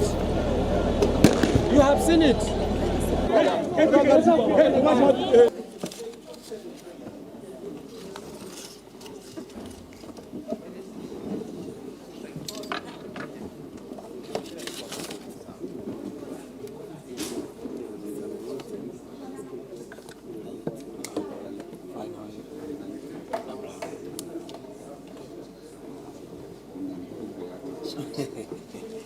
kupatana mimi niko litigation huko.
see you, then me, I go back to the office.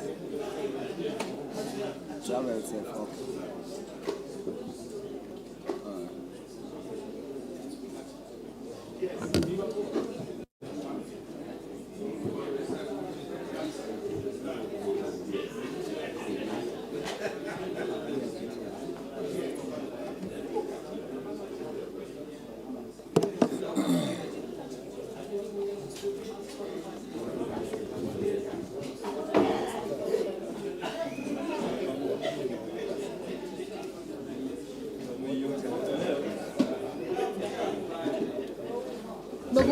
The meeting is called to order. Rahim, umekubali nini? Namuguka?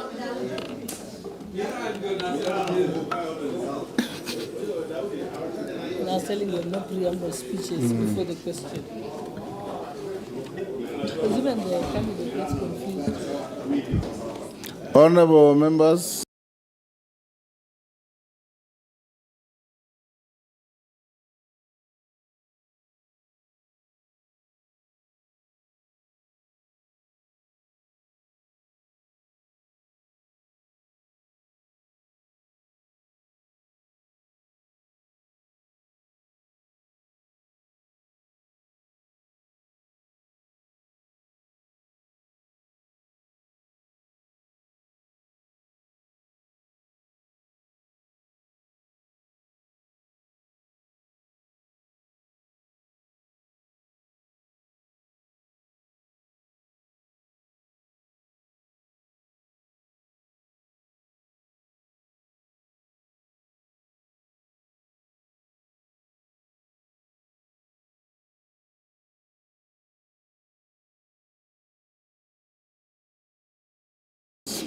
we should call in.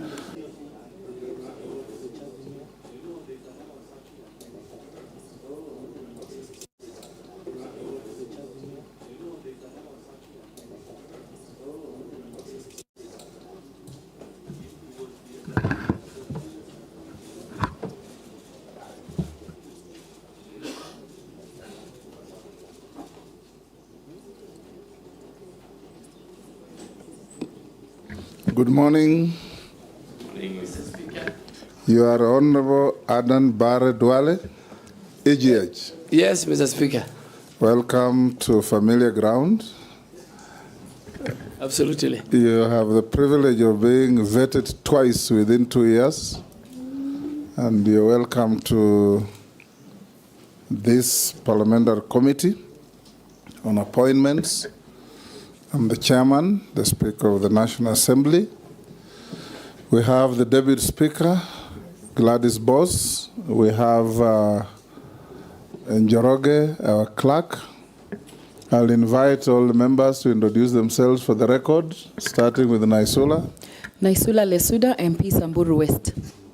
Kimani Shongo. Junet Mohamed. Nelson Koech. Kosing David. Gikaria David. Abdul Rahim Daoud. Ferdinand Kevin Wanyonyi.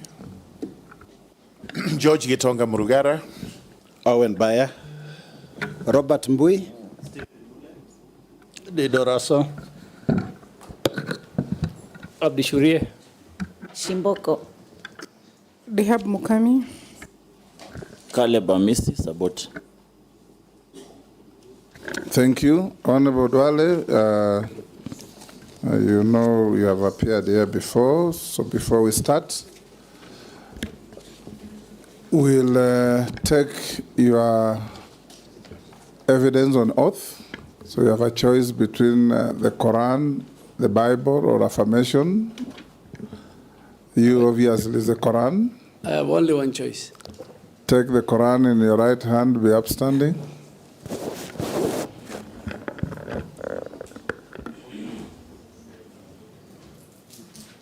And recite the oath that the sergeant will.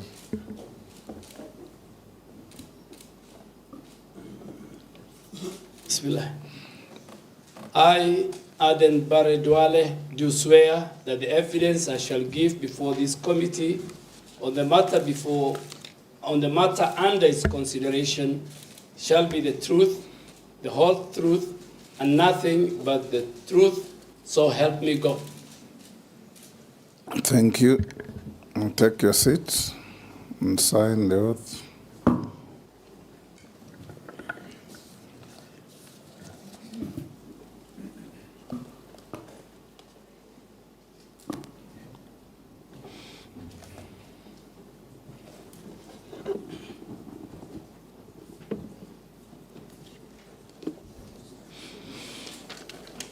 You may also pass on your documents to the clerk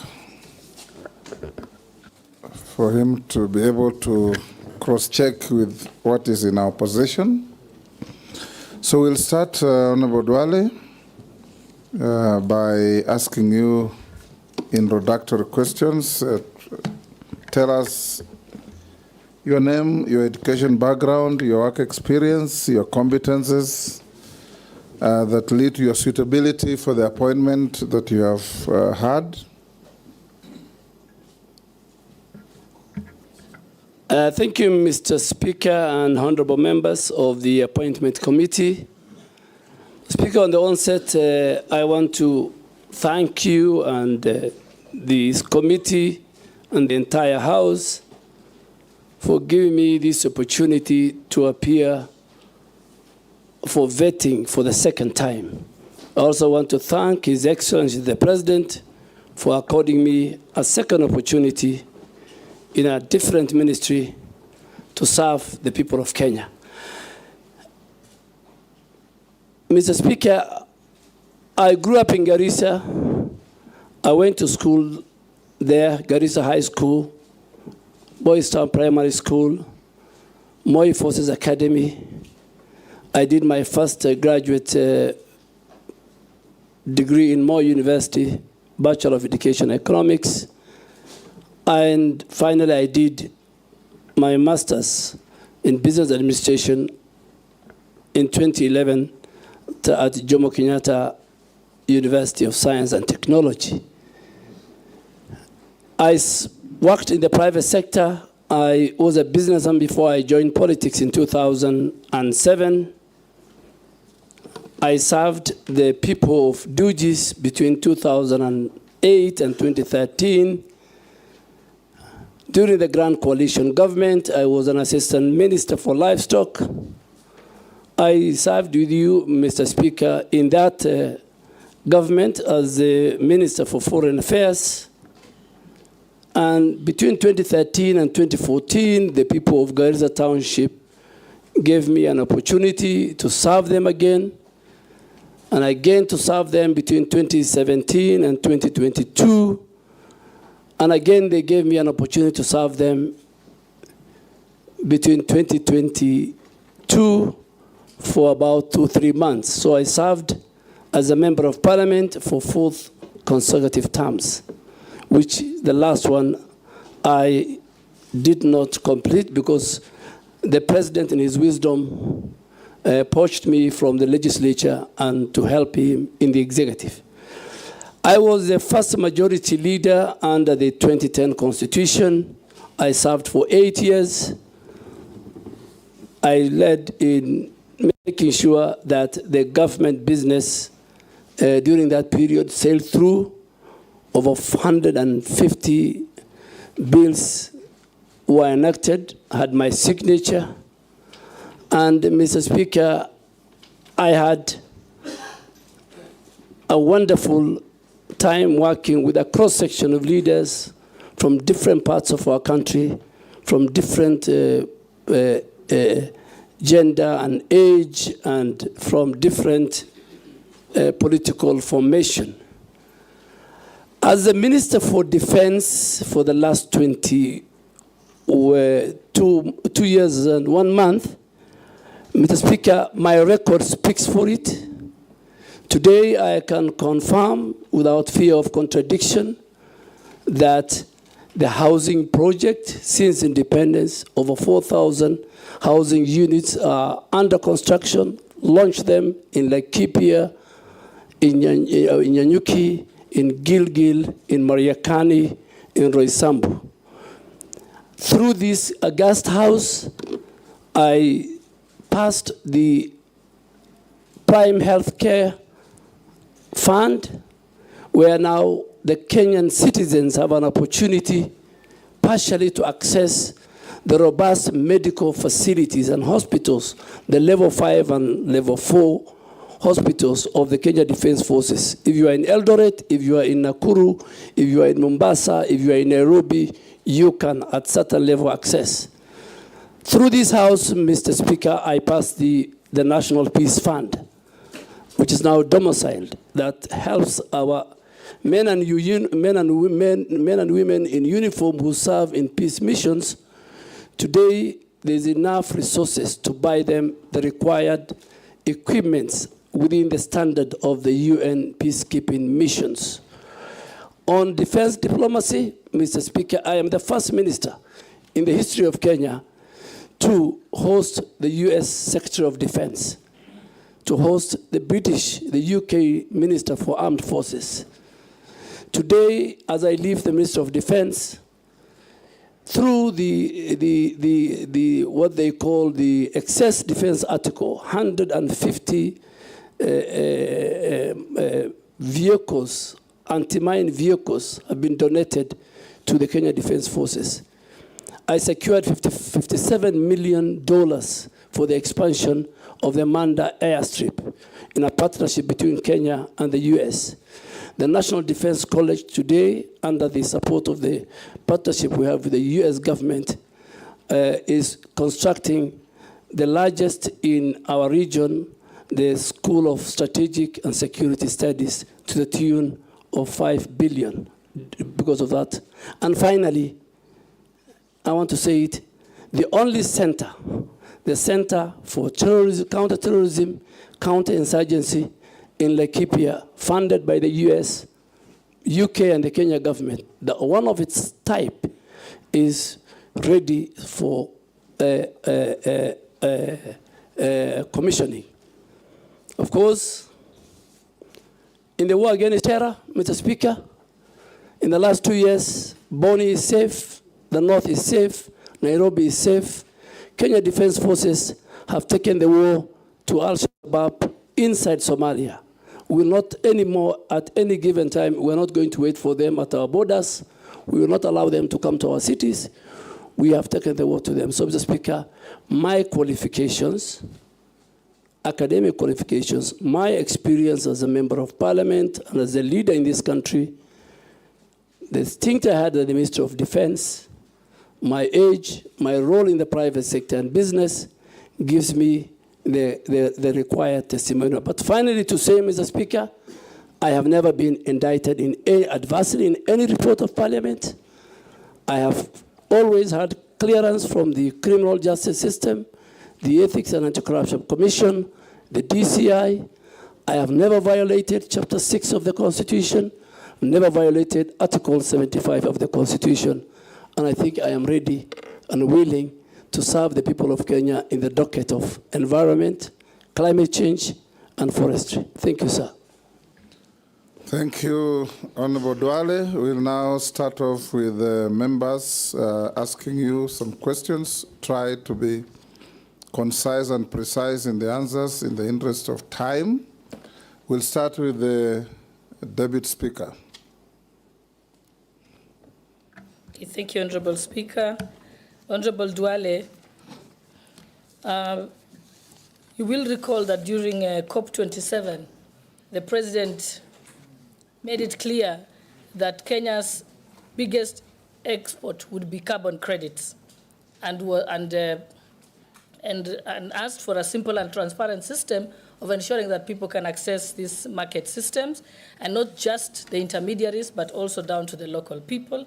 If approved, how are you going to ensure that this carbon trading trickles down right to the small communities? And in connection to that, on the 22nd of December 2022, the government launched the African Landscape Restoration Initiative. It pledged to the world that it would plant 15 billion trees by 2032. That is 15 billion trees in 10 years. That, if my calculation is correct, it's 4 million trees a day. If approved, What measures will you put in place to ensure that you don't let down the president and achieve this ambitious project? Thank you. Go ahead.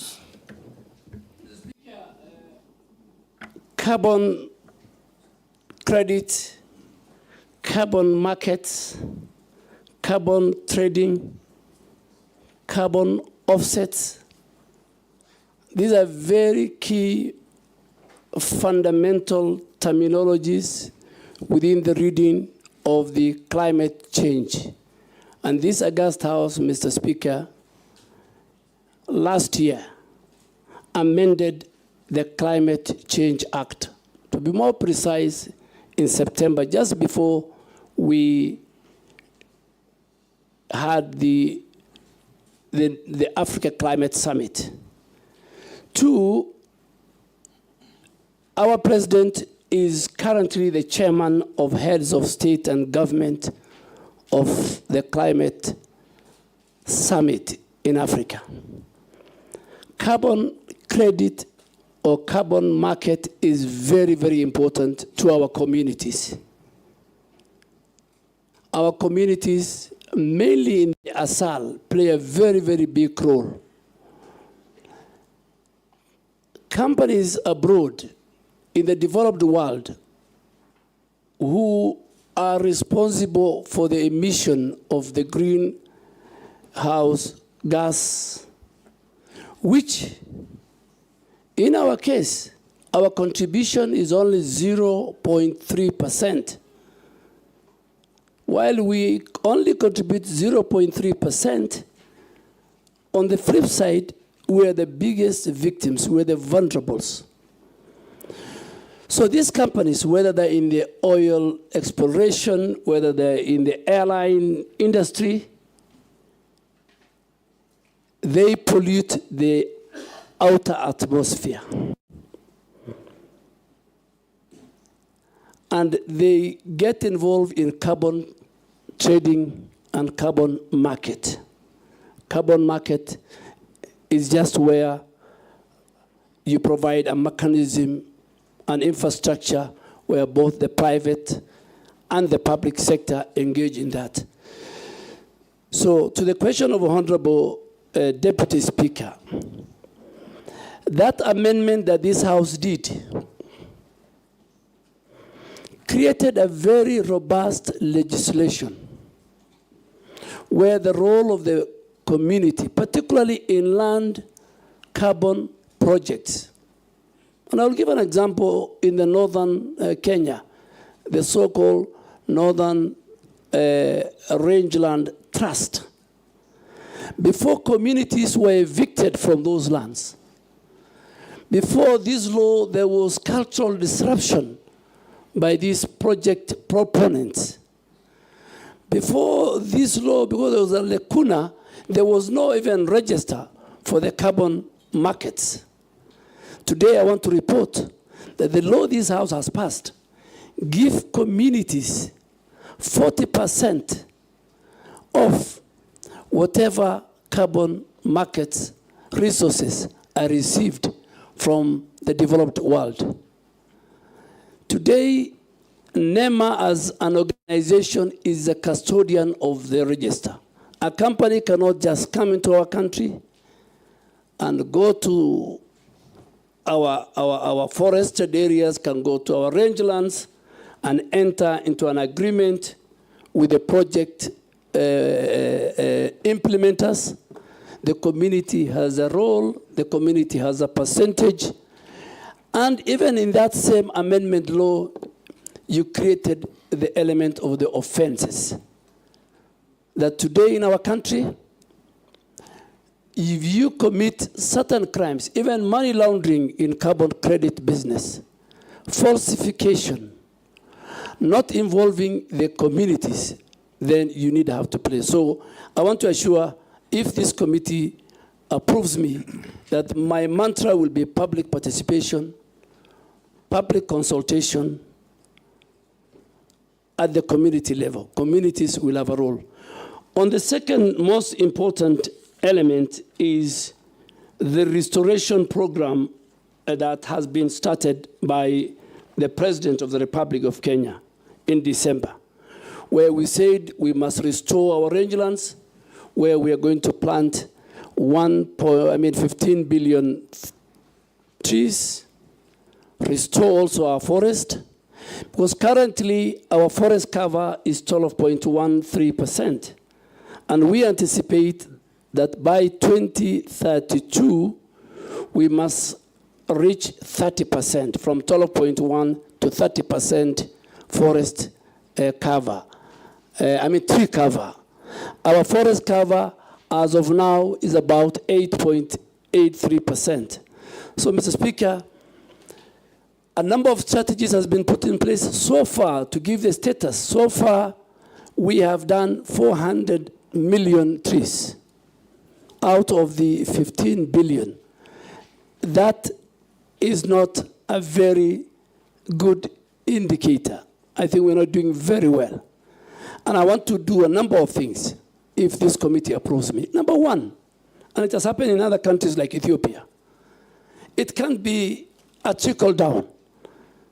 The restoration program, the planting of trees, must be a bottom-up approach. The communities must own it. It must be citizen-driven. And we must mix it with a situation where 10 to 15% of the trees we are going to plant must be fruit trees, that communities see the value, that as you plant trees, they also plant mango, they plant many, many other fruit trees that will entice our communities at the rural sections of our society. Two, this program requires serious resource mobilization. So there will be a resource mobilization both by government, by donors, by the private sector. Thirdly, and most important, we must preserve the current forest that we have. We need to do 11 million kilometers of fence of all the forests that we have in our country. Thirdly, the private sector must be given a space. Private sector, where the corporates have a role in all their strategic partners, whether it's Safaricom, whether it's the banks, that every section of our degraded forest area, a certain private sector person is given to, and they can use it even to rebrand it and even own it. So, Mr. Speaker, communities play a very big role, and I am sure right now as we speak, 4 ministries are leading: the Ministry of Interior, the Ministry of Defense, the Ministry of Environment. There are 3 ministries which are at the bottom, including the Ministry of Agriculture. If this committee approves me, Mr. Speaker and honorable committee members, I think this is a game changer.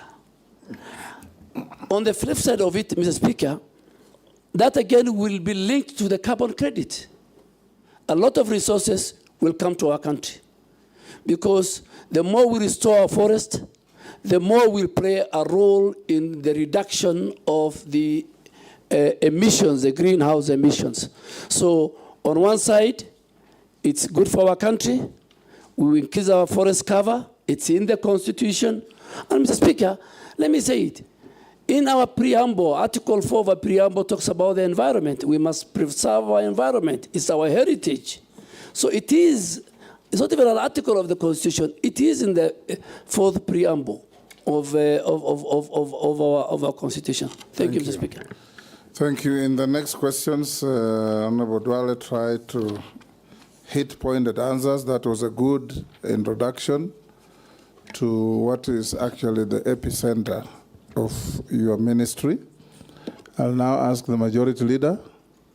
Thank you, Honorable Speaker. Maybe just to start with a clarification, Honorable Dwale, you said you work with corporates to restore degraded forest and own it. I hope you said you don't mean to transfer ownership to the corporates. I hope it's to own the work. And they can use it for branding. Thank you. I don't want to repeat what you've said, because you've, as the Speaker said, you've really taken care of the carbon credits issue. But even as you do that work, Honorable Dwale, you know we have very many petitions in Parliament on degazetted forests and forests that are grabbed. I would want to hear how you intend to work with Parliament, especially in dealing with all those issues, land issues around degazetment, encroachment of forests, and outright land grabbing of forested areas. Case in point, I'm aware, I know, and I don't know if you may be aware, of the Ololua forest matter just outside Nairobi, and what you would intend to do to reclaim all this grabbed forest land. Mr. Speaker, when I look at the ministry and even Parliament, there are a number of petitions touching on forest, grab land of the forest, part of the forest be put under use either for agriculture, for even government offices across the country. And the history of forest being grabbed, being encroached, is as old as the Republic of Kenya. In my entire life in Parliament, from the Mao forest, when the Honorable late Michuki was the Minister for Environment, it's a recurring thing. And what I want to intend, if this House approves me, Mr. Speaker, is first to consolidate all those petitions. Some are genuine, some are out of fraud. Generally deliver a cabinet memo, and the cabinet, the highest decision-making organ of our country, can make a decision on this matter. All the petitions, the ones dealt with the Parliament, the ones which have not been dealt. Coming specifically to Ololua, Mr. Speaker, I want to categorically, without fear of contradiction, say that if this House approves me, in the first 30 days, working with the Minister for Lands and other government agencies, a number of titles, including and belonging to big people in government, some of them members of Parliament, will be revoked. I will revoke those, and I am ready to bear the consequences, particularly for the one on Ololua. I have been briefed, I have listened to experts, and I have seen it's deliberate. In the last 2 years, there are people who got illegal title deeds, and I think it will be the first place I will visit, and also with the Committee on Environment, and I hope the chair is a member of this committee, my chair. We will visit, and please, Mr. Speaker, some of your members might be casualties. No problem. If you do what is right, we will support you. Yes. Mr. Speaker, is that to say the CS nominee actually knows the grabbers of Ololua Forest? Because he has claimed they are senior government officers, including members of Parliament. I hope he's not referring to me since I asked the question. Mr. Speaker, I am the nominee for the Minister of Environment, Climate Change, and Forestry. So if this House approves me, forestry will be my business. Grabbers of forest land will be my business. Whoever they are, whatever their status is in society. Mr. Speaker, if I just to say it, and I think for record, let me say it. With the last 2 years when I was at the Ministry of Defense, and I had the privilege to serve as a member of the National Security Council, and you served as a member of the Security Council when you're Minister of Foreign Affairs. If today I'm asked between Al-Shabaab and corruption, which is a threat to the national security of Kenya, without fear of contradiction, I say corruption is more of a threat to our security and our existence than Al-Shabaab, because Al-Shabaab you can identify, you know their location, you know their capability, but corruption is the one that is killing our country. So, as I go to environment, from NEMA to forestry, at least, if you are hearing me and you sit here or you are somewhere and you have allocated yourself illegally some forest land, be warned if this committee approves me. Jeanette? Thank you, Mr. Speaker. Mr. Speaker, I have two questions for the nominee. One is, first, it is one of which is on him, one of the nominees that have come here, Mr. Speaker, and he said, if you approve me, I am carrying an axe on with my hand. I'm going to deal with people. This is very good because many people fear to give their position. But having said that, Mr. Speaker, what do you think? One issue. What does he think is one issue, environmental issue of high consequential that the country should focus on? That you think, as a country, we should focus on this one environmental issue. Secondly, the government pronounced and said that they want to plant 15 billion trees by 2032. Is that achievable in your view? What do you think? What will be the criteria of achieving that? And lastly, you see, Mr. Speaker, we are now in a public forum. The public is listening to us. And the nominee, whom I know very well, who was our majority leader for many years, whom we found in Parliament, is somebody who does not mince his words, somebody who speaks his mind. He said that there are people who have grabbed land, especially the Lua forest, and they are public people. There are some of them in high government offices and others even in Parliament. Could he share with us who those people could be so that we also know that maybe where we are sleeping is maybe not a forest? Maybe some of us are living inside a forest, Mr. Speaker, so we can start packing before he's approved. Mr. Speaker, Honorable Junet has asked me 3 questions. The first question was, what is this one thing that is serious and a threat to our environment? Mr. Speaker, as I said earlier, environment, the place of environment is in our preamble of the Constitution. Environment has been cited in Article 42 of the Constitution, that every Kenyan has a right to secure and clean environment. Article 69 of the Constitution talks about citizen rights on environmental issues.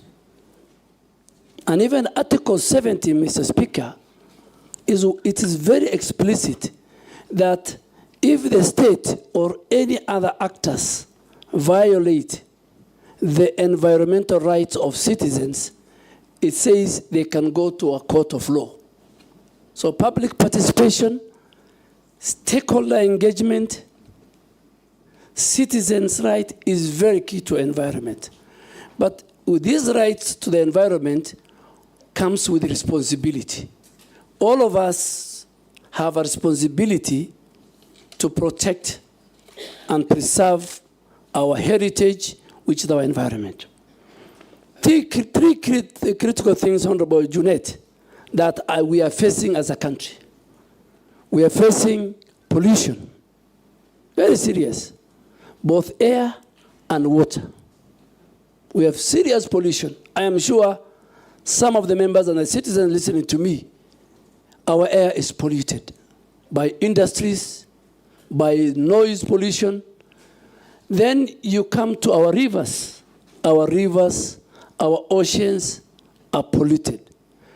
Mr. Speaker, the 3 rivers that originate from Honorable Ichungwa's constituency, it's called the Ondiri Swamp. By the time, because of the sewage and all the other things that they pass through, the Athi, the Madare, the Ngong rivers, is completely polluted. The second thing, Honorable Junet, is our biodiversity. Our biodiversity. But from Dagoretti, the origin is very clean. Yes. Yes, Honorable. Thank you for that information. Yeah, the origin is clean, but it's very subjective, so we need to go with you and check. So biodiversity. A lot of the biodiversity, whether big, small, our heritage, are finishing. How are they finished? Through agriculture. Even the small insects, through agriculture, through road constructions. You know, infrastructure is a big threat. And then the most now I can pick it, Honorable Junet, is how we manage our waste. The waste management in our country and in our counties is in very dire situation. The law has been passed by this House. MCA of 1999, various amendments, even the coding of our waste. It's a household responsibility. Honorable Deputy Speaker, for example, if I pick her, in her own house, she's supposed to have 2 different coded bags, one for the wet waste and one for the dry waste. The person picking it is supposed to have 2 different trucks. When it goes to Dandora's site, it's supposed to have where it can deliver the dry, where it can be recycled, and where it can deliver the organic, where it can be used for fertilizer and many, many things. So those 3 issues, and also the waste management, I think is something that I will maybe later explain we must deal with. The 15 billion tree planting, Ethiopia did 30 billion. Ethiopia is a country that we can be proud of, we can learn a lot. I am ready to go to Ethiopia. I'm ready to walk the talk, help the president, talk to citizens, use leaders who are here. Leaders, stakeholders are very, very important. These tree planting, members of parliament are very, very important. It's not about taking a chopper, planting few trees, you don't know who takes care about them. In fact, the problem is, it's not about, it's planting and then making sure the tree grow. So there is planting and growing. So members of parliament, all of us, the private sector, the public sector, the communities at home, will help us. Thank you. This time around, I'll start with Miss Caleb. I've been petitioned by Mishi and Mukami that I change tact in who speaks first. You guys will be the last this time. Mr. Speaker, they didn't consult me. Now you've got me off guard, but it's okay. Give it to Mukami then. No, I will, Speaker. And ask, in the interest of time, ask one question, get one answer. Yeah, thank you, Mr. Speaker. I'll ask one question because I was trying to prepare the second one. If I get a chance, later I will. There is a major conference happening in November in Azerbaijan and Baku. Do you know the conference, the name, the history, and how Kenya can tap into such global climate conferences in the fight for climate change? Thank you, Mr. Speaker. Mr. Speaker, the 29th conference of parties to the UN Framework Convention on Climate Change, UNFCCC, which is known as COP29, will be held in Baku in Azerbaijan between the 11th and 22nd of November this year, inshallah. And Mr. Speaker, on the 11th is the first day for the heads of state and government to have their meeting, and then the next, on the 13th, will be the World Leaders Conference on Climate Change. What are the top priorities that this conference will come up with? One, this conference is supposed to deal with the adaptation of what they call the new collective qualified goal for climate financing. Climate financing has just been a talk show from COP15 in Copenhagen to all the time COP28 in Dubai. So this time we're saying, people are saying we must adapt a proper financing model.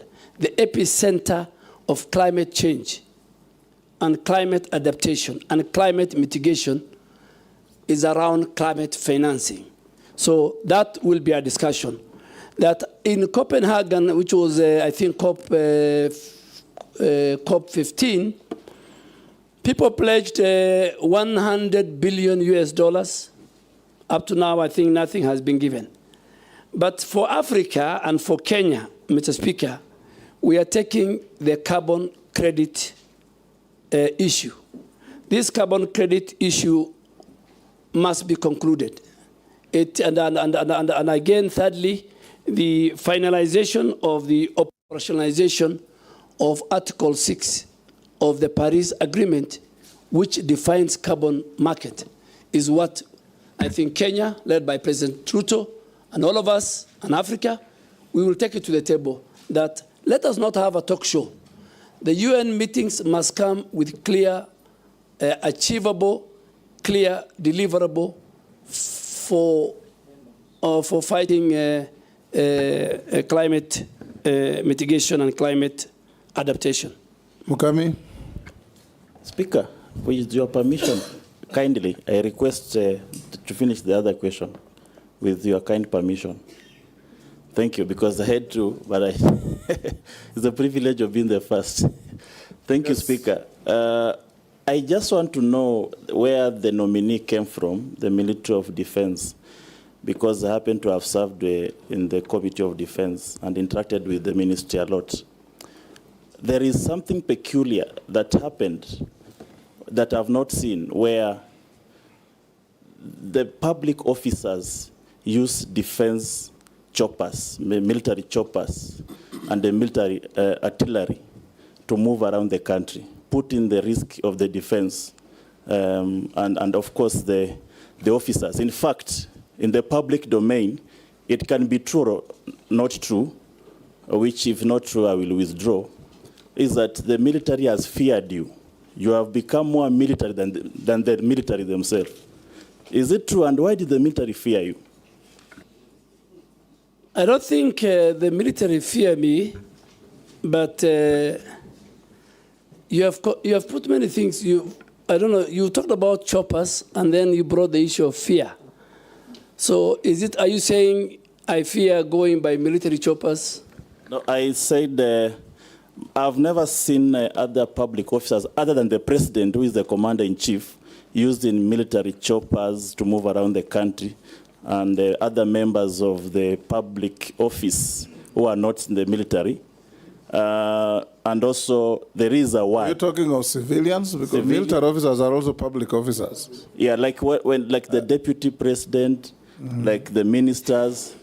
This is something that I've never seen for some time. So I wanted just him to clarify whether also deputy president is allowed to use military choppers, or was it misuse of power in your, because it's something that I've never seen with the previous ministers.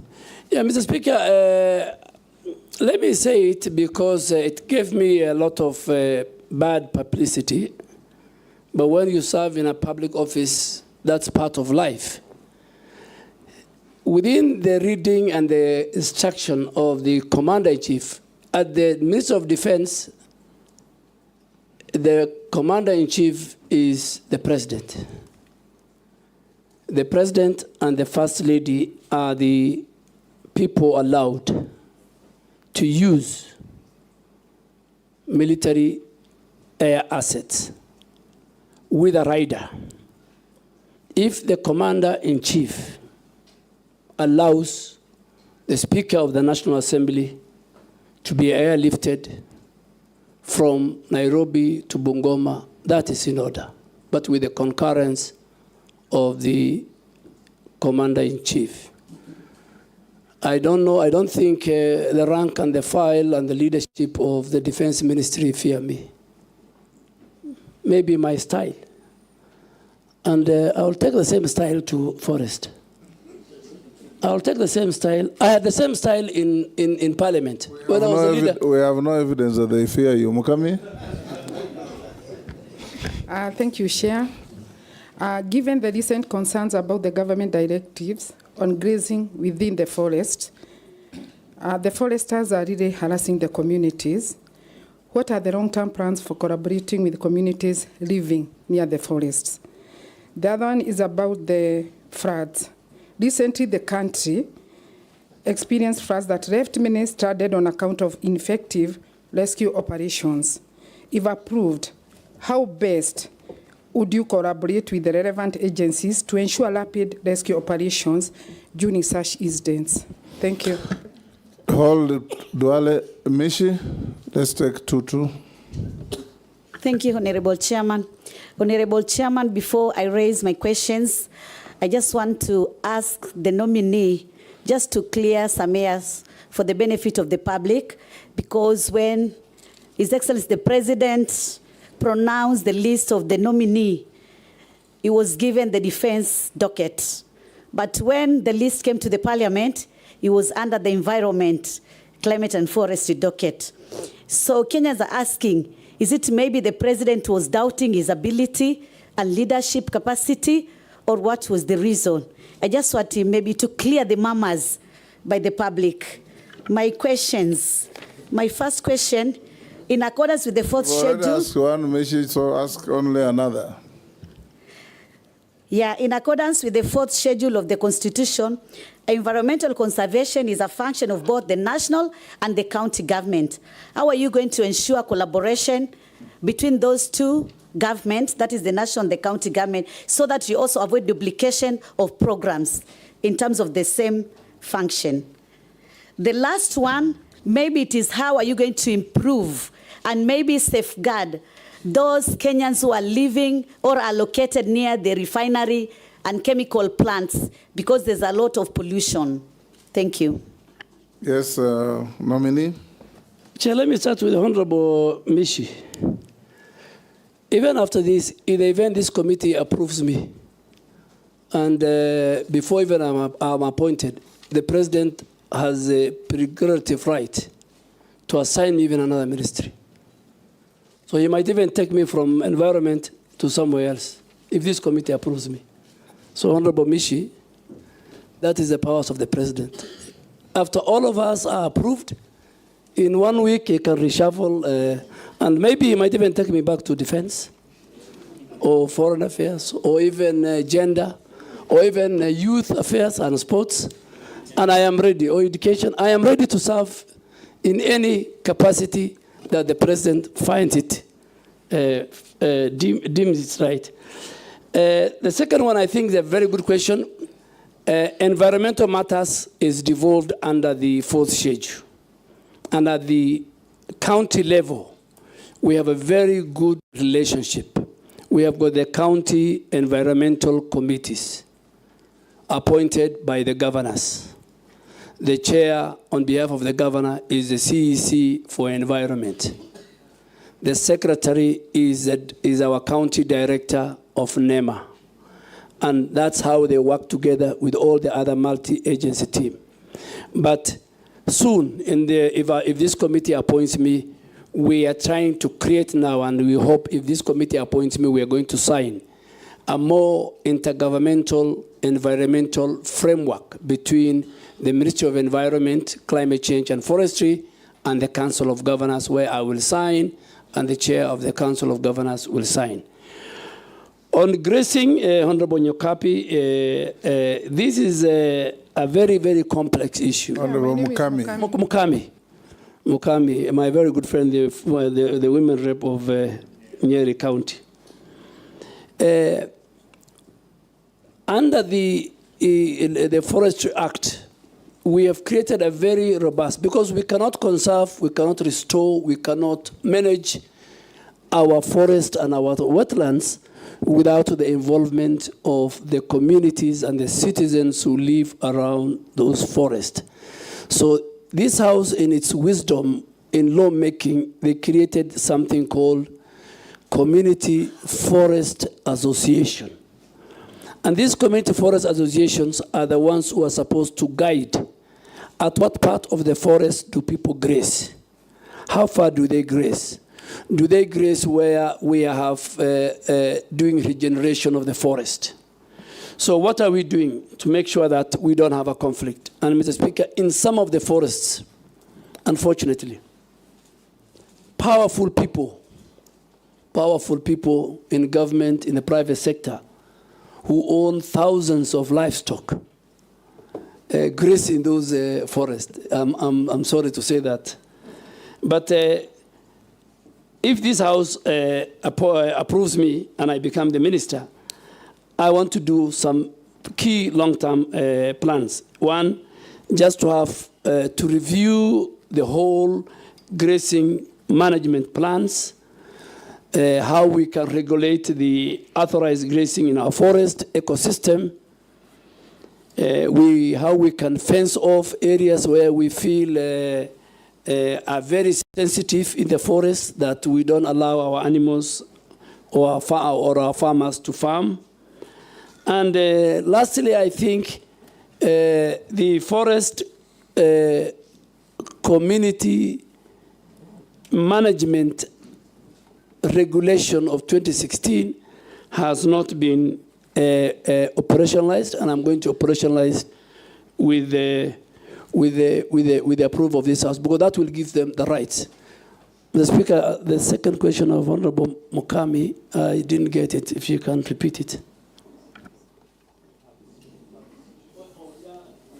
Oh, yeah, it was about the floods. Yes. Mr. Speaker, climate change today is the biggest threat to humanity. I mean, you can see what's happening in India and Ethiopia in the last 1 week. Thousands of people have died because of the mudslide. You have seen the wildfires in California. You have seen the hurricanes, what they're doing, kind of destruction. And coming back home, the last 2 years, we had a severe drought that killed many livestock, affected our farmers, affected food security, destroyed, and then next after the drought, we had the floods, which again affected livelihoods, destroyed our infrastructure, roads, and farms, and livestock was swept away. So, and that's why, because of the climate change and all this, one of the issues why we're having 15 billion trees is to recover our forest ecosystem, restoration, regeneration, bring back our biodiversity. So, Mr. Speaker, I think I have tried to answer the questions of... Honorable Chairman, point of order. Yes. Part of my question was not answered. Chairman, I was asking this question: how do we improve the health of communities which are living near a polluted site? I'm asking this because in my constituency, there is a plant built by Titanium Base who are doing some mining in Kwale, and there's no mitigation which has been done, and it's a residential area. That is why I was asking that question specifically. Yeah. Thank you, Mr. Speaker. I forgot to answer that question. Let me answer it. It's not only in Likoni. Mr. Speaker, we have a serious problem between how county governments enforce their physical planning and zoning of areas and the role of environmental institutions in making sure that zoning is respected. Mr. Speaker, even here in Nairobi, you'll find county governments with no regard to the law, to the Physical Planning Act, allowing industry and factories to be established in residential areas and bars and bring noise pollution. The same, you cannot have a refinery next to a residential area. The laws, the environmental laws, the Physical Planning Act, the Land Use Act, all those don't allow it. So, Mheshimiwa Mishi, this is because of corruption.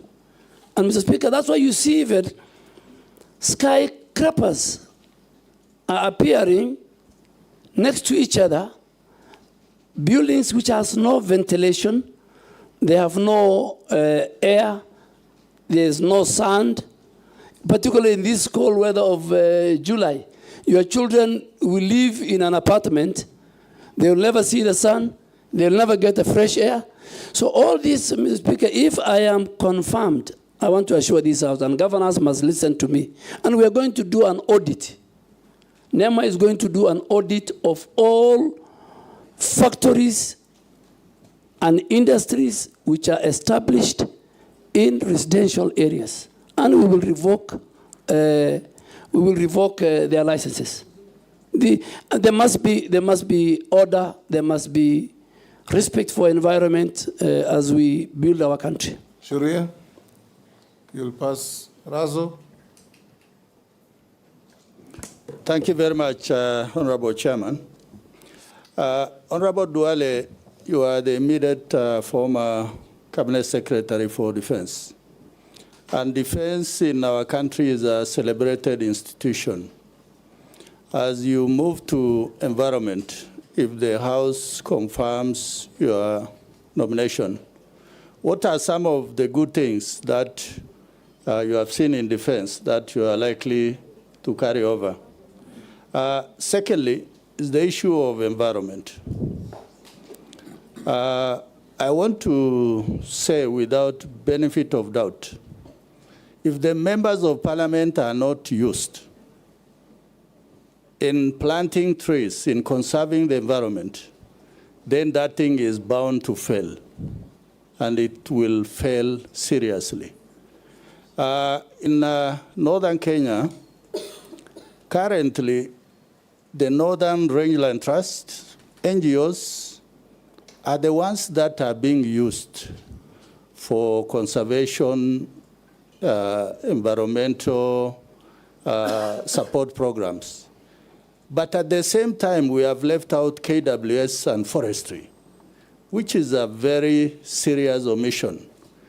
Going forward, maybe tell us what plans you may have so that institutions of government are not killed silently by non-governmental actors. Thank you, Honorable Speaker. Thank you, Speaker. The nominee, Honorable Duale, Karibu Bunge tena. My question is that Kenya hosts one of the United Nations Environmental Office and Program in Nairobi at Gigiri. And the people of Kenya, especially at the grassroots level, I doubt whether they can fill this office. And it's a UN office. If approved by this August House, can you tell us how will you leverage on that status and how will Kenyans fill this office and make a difference in our nation for the betterment of our environment? Thank you. Nominee. Thank you, Mr. Speaker and honorable members. What do I carry from defense? Of course, I will not carry the guns, I will not carry the arsenal and everything, but from a human resource part, I'll carry the discipline that I have learned in defense.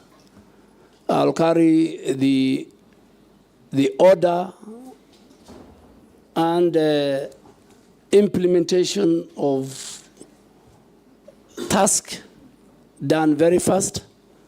I will carry the patriotism they have to the country, and I will carry the respect that they give to each other within the rank and the file, and the teamwork that we had at the defense. Those are the things. Secondly, I think on the conservancy, Northern Trust, I think, is one of the biggest. There are many conservancies. Most of them, Mr. Speaker, they are not under my ministry. They are under the Ministry of Wildlife. They have airstrips. But I think working with the other ministries and working with the leaders, working with the stakeholders, even working with some of our security agents, we need to have a conversation on how these conservancies, and particularly members of parliament from the Asal region, on how these conservancies are run, how they are managed, what is the benefit to the communities, how will they behave when there is a conflict, particularly during the drought. Our animals, the animals of the people in the Asal, when there is a lack of water and pasture, they enter.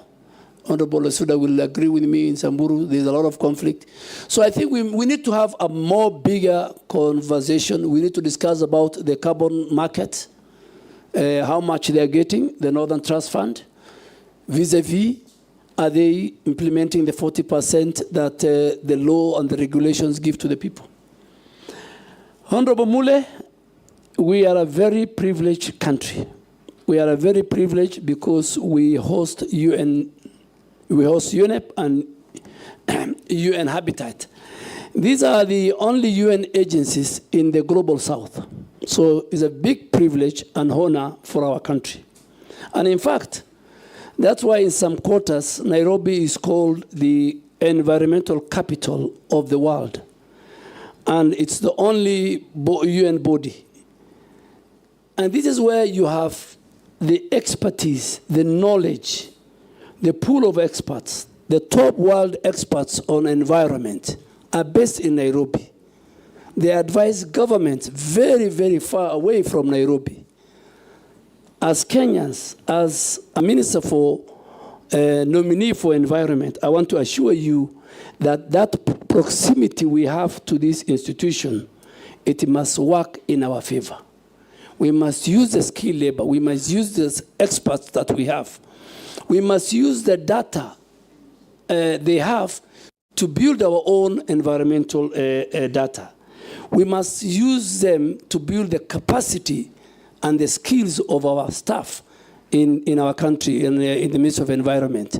We must do technology and skill transfer from the men and women who work. And as the focal ministry to UNEP, I want to assure this committee that I will work very, very, very closely with them, and I'll work also very, very closely with the Ministry of Foreign Affairs and the two ambassadors, or the ambassador who is second or posted to UNEP and UN Habitat. I'll work with them, that we must make sure that this important institution help us. We are trying to build, lastly, what we call the State of the Environment Report. The State of the Environment Report, a very important report that will come to Parliament. We must leverage on the skills, on the experts who work and who come from globally at the United Nations Environmental Program and UN Habitat. Thank you, Mr. Speaker. Nominee Aden Duale, you know, the Ministry of Environment requires a no-nonsense CS like Mishuki. You know, remember when Mishuki went to transport, he cleaned up the public transport system. And when he went to environment, he actually cleaned up Nairobi River. You could even drink the water then. But after he left, he just went back to the bad old days. Now, for us to be able to gauge your suitability, it is important that we make reference to the position that you have held, which we are aware of. And so I have two questions based on your suitability, based on your experience, your past experience. First one is corruption in the recruitment of military officers. You have been in the docket of defense, and from yesterday there was a lot of discussion about how much Kenyans have to pay so that their sons or daughters are recruited into the military. What did you do about these menace when you are CS for defense? And secondly, in the recent demos, when Kenyans were exercising their constitutional rights under Article 37, the military was deployed to Kenyan streets via Gazette Notice 7861, signed by you on 25th of June 2024. Now, unlike police that use tear gas, canisters, batons, rubber bullets, water cannons, the military is known for live bullets, grenades, assault rifles, tankers, and bombs. Now, what was the intention behind sending the military to the streets? Was there a plan to shoot to kill demonstrators? Mr. Speaker, I'm not John Michuki, but I will be like John Michuki. I can assure the member that I'll try my best. Nairobi River Commission used to be under the Ministry of Environment. Now it's not under me. It's under the Deputy President. But we need to deal with the Nairobi River Commission. The pollution that is going on in Nairobi River Commission, Nairobi Rivers because of the dysfunctional sewage system, which needs to be upgraded. The dumping sites of Nairobi County, all of them, including Dandora, are on Nairobi and Nairobi rivers. So the governor of Nairobi at some stage, and I hope he will listen to me if I'm appointed, he has to look for other dumping sites outside the Nairobi Rivers Causeway. So coming to military recruitment, I agree with you, it's a systemic issue. And I was watching yesterday, the speaker said, the president himself is concerned. But we have agreed before I left the Ministry of Defense that going forward, before the next recruitment, we must sit, we must have a conversation. The way the speaker said yesterday, I was watching him, we must communicate candid to the public, and we must deal with that monster. It cannot be a situation where few people are taken to court-martialed. Kenyans, in their mind, are saying, for you to join the military, and based on the national security sections, is supposed to be the face of Kenya. Kenyans, for them to join the military, they must pay between 400 to 500,000. I think that is unacceptable, if more. That's unacceptable, and it's part of the corruption that I was telling you, which is I think all of us together, the citizens themselves, the anti-corruption agencies, all of us together, we must face on. Why did I deploy KDF? I did not deploy KDF. The framers of the Constitution put Article 241, 3B, and 3C in the Constitution. So Kenya Defense Forces are in the streets. They're in Boni Forest fighting Al-Shabaab. They're in North Rift making sure that we deal with the banditry. They were in Westgate during the terror attack. They were in Garissa University during the terror attack where we lost many people. So for peace, public order, public safety, where the police are overwhelmed, Article 241 3B kicks in. The function of the Minister for Defense, by then me, is once the article kicks in, then I am supposed to do certain subsidiary legislation. I gazette. And Mr. Speaker, all of us know Article 132 of the Constitution obligates the President to protect the other arms of government. He is the chair of the National Security Council. That day, the Office of the Chief Justice and the Supreme Court, as an institution, was under threat, under attack. Parliament and the colleagues sitting here, if KDF did not come to assist the other security agents, God forbid, many members of Parliament could have died, including our Speaker. Parliament could have been burnt. I will not be that irresponsible as a Minister of Defense with a provision of the Constitution. I used the law. And then the House went further the next morning, because it was going on a very long recess. They invoked Article 241 3C. But when LSK went to court, Justice Mugambe, I don't want to discuss more because the matter is still in court, gave orders that I should give and gazette and do a new gazette on the terms of engagement, on how many places, and I said in the 47 places. Ours was to protect key institutions. Parliament is a symbol of democracy and governance. It is the home of the people's representatives. Mr. Speaker, all my life in Parliament, people used to come and present petitions. And any member of Parliament who's outside, near the gate, used to receive and take it to the office of the clerk or the office of the Speaker. I have never seen where people want to come and ban Parliament.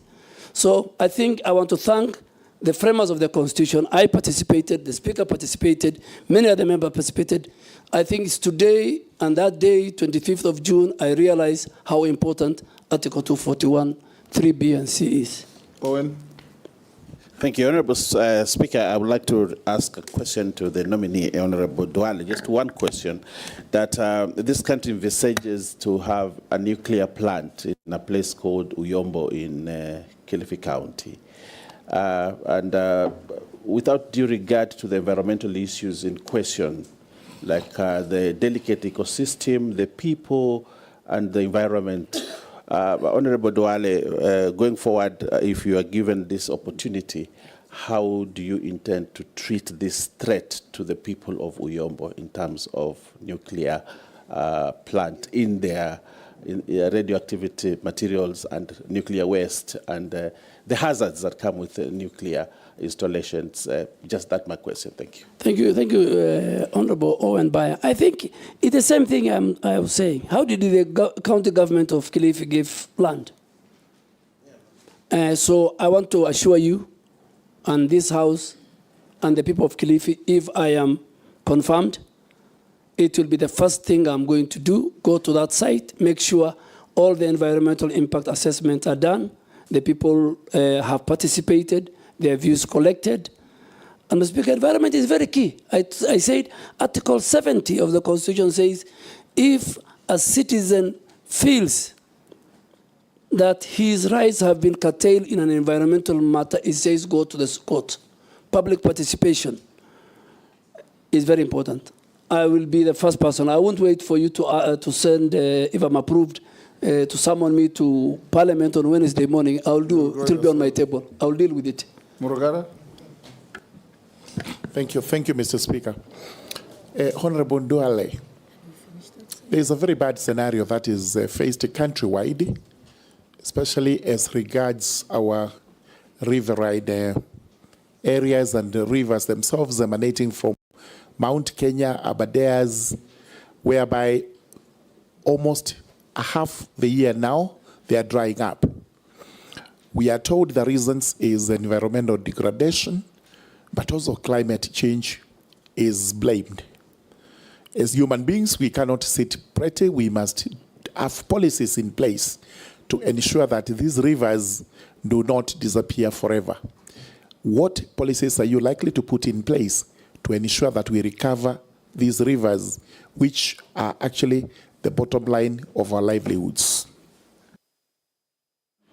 Thank you, Honorable Murugara. Ferdinand, let's take two. Thank you so much, Mr.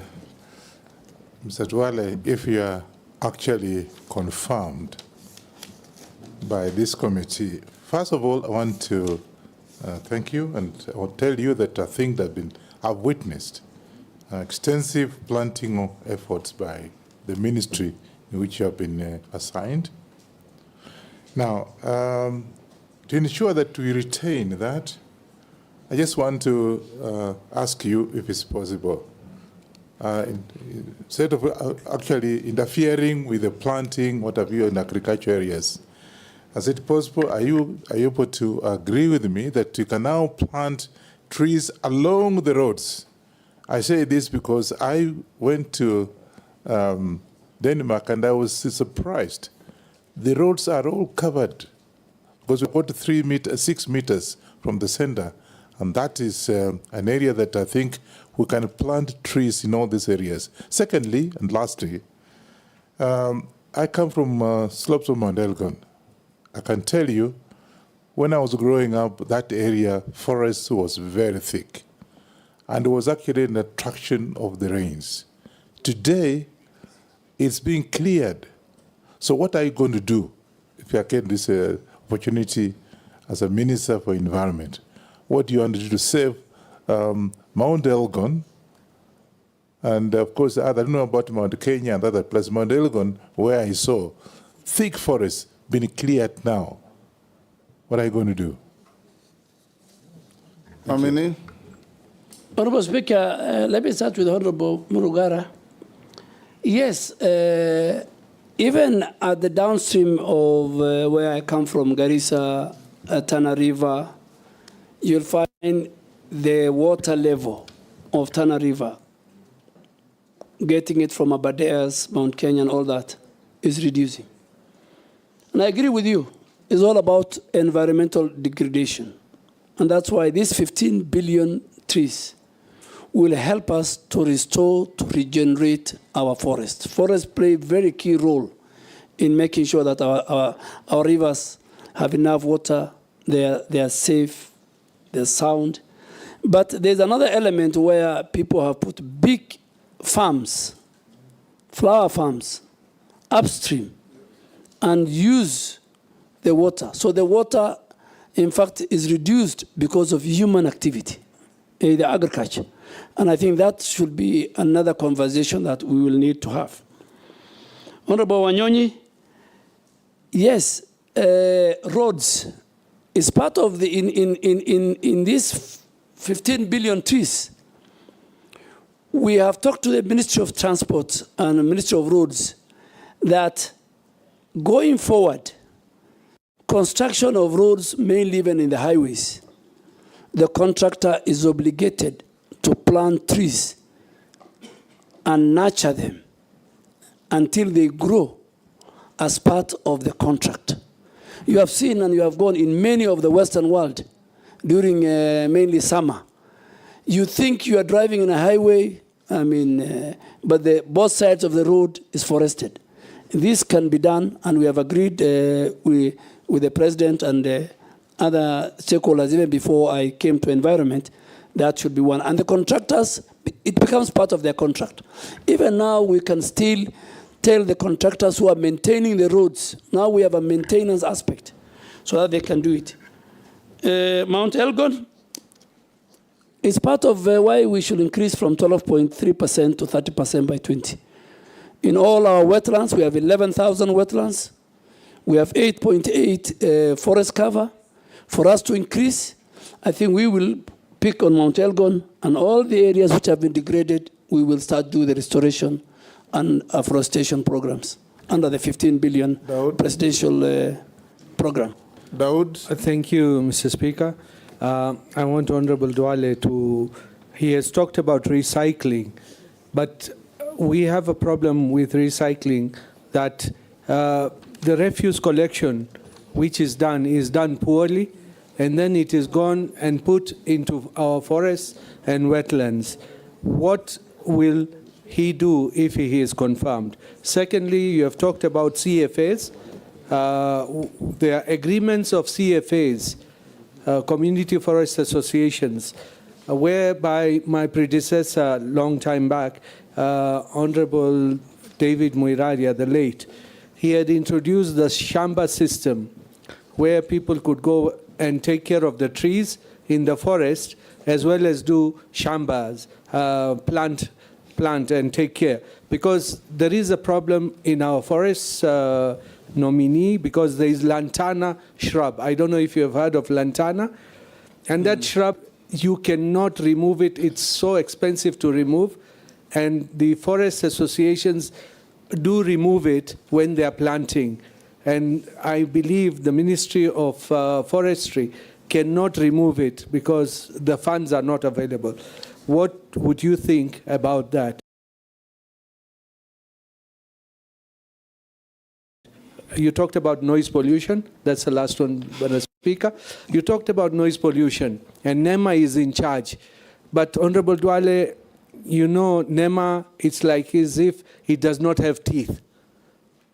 Because there is noise pollution from bars, from nightclubs, from religious institutions as well. And it's a menace. So how will you handle it if NEMA do not handle it? Thank you. Mary Massey. Thank you, Honorable Chairman. My concern is still on waste. You know, waste is a nuisance. I'm wondering what mechanisms or interventions you intend to employ to address the menace of waste, so that we convert it from being a nuisance to a resource. Recycle, reuse, regenerate energy, name it, because it is a real issue. Outline for us those interventions that you will employ. Secondly, I want to pick it from the question that was asked by Honorable Mbui on corruption. You've said yourself, corruption is killing our country. And I remember when we interviewed you on your first nomination, we still raised this issue of corruption in recruitment of officers to KDF. And you promised us here that you're going to deliver. But Honorable Duale, I put it to you that you disappointed the country. During that time, the amount that was being paid was between 300 to 400. But during your time, you presided over an increase from now for 300 to 400 to 700 to 1 million. And as representatives of the people, our constituents report this to us. At some point, even efforts to reach you were not fruitful. You could not pick our calls. So now, my question is, why should we trust you? Why should we believe you? Why should we believe that you are not going to transfer this corruption to the Ministry of Environment? Because even there's recruitment of forest to others. You need to assure Kenyans that you will do something when you get to the Ministry of Environment. Lastly, Honorable Chairman. You've asked two. On deforestation. Okay. There's a lot of felling of trees, even in public forests. We are saying, let us plant trees. Let us plant. But what are we doing about deforestation? Can I ask the last one that have been requested by the public? Go ahead. A member of the public has asked me to ask Honorable Duale, what is your connection with the Juja International Abattoir in Mrima in Juja? It has environmental wastage. I don't know what that means. Probably you can give your thoughts on that. Thank you. Let me start with something Mrima Juja. Maybe the people who I sell my fattened bulls take to many slaughterhouse. If they buy and take it to our slaughterhouse, that is the only relationship I have. I don't own slaughterhouse. I sell to Farmers Choice. I sell to Kenya Meat Commission. I am a very serious livestock keeper. And I do what we call feedlot. Two, so ask that person, maybe he's looking for another Duale. Let me answer about recruitment. I refuse to pick your call and many other people's calls because of corruption. It's because of the corruption. You wanted me to employ for you people. And many members of parliament will agree with me when even they send me text. I said, please go to the nearest sub-county recruitment center. So I'm very sorry, Honorable Mercy. If I didn't pick your call, I was scared you'll ask me to recruit somebody for you. And that is the level of how I abhor corruption. Two, I think when I went, is the only recruitment that I did under my leadership. The only one. And the speaker said it's a systemic. Systemic. It was okay, inform him. But Speaker, I must agree if I want to be informed. Okay, point of order. I remember the standing orders. I know. Point of order, Speaker. Let's hear her. My call. Honorable Speaker, I was calling the Honorable CS to seek clarification with respect to the concerns that were raised by my constituents, that those who were successful and had reported to the training camp were being chased away over flimsy reasons. And I think I can quote, one of my constituents was told that his testicles are not equal. That is why he's being dismissed or returned from the training camp. So I wanted to seek clarification from the CS to tell me what are the guidelines for one to be recruited. Somebody who is successful, he has already reported and is being chased away. I wanted it to secure that slot so that my constituents do not lose it as a representative of the people of Teso. Mr. Speaker. Oh, yes, what's your point of order? Okay, Mary. It was very sad indeed. And my constituent lost that slot because I could not get the CS to clarify. We hear you. Yes. In fact, I had to look for a chairman of a committee to call the CS on my behalf because I thought because I'm a small person, he can't pick mine. You are an He MP. actually picked, but I was not helped. I was not helped. I am speaking on behalf of the people of Teso South. Good. But you are vetting him on behalf of Kenyans. Yes. Yes, on behalf of Kenyans. Yes. And it did not only happen to Teso South. Many Kenyans were returned from the training camp. And we are told those slots were sold again to some waiting rich guys with 1,700,000. It cannot continue. And we made it very clear to the CS nominee for defense that it should not repeat itself next time. Yes, Junet. Mr. Speaker, I want to sympathize with my colleague. And that issue has been rampant, people complaining. But the only thing I'm wondering with is if the CS of defense by then could do measurement of testicles. It's what I don't know. That's what I don't know. Mr. Speaker, let me, because it's Mr. Speaker, let me make it very clear that the grounds given for the rejection of that recruit from Teso South is valid. Next year, if such a person comes, he will not be recruited into the Kenya Defense Force. Mr. Speaker, Kenya Defense Forces recruitment is different from the recruitment of the police.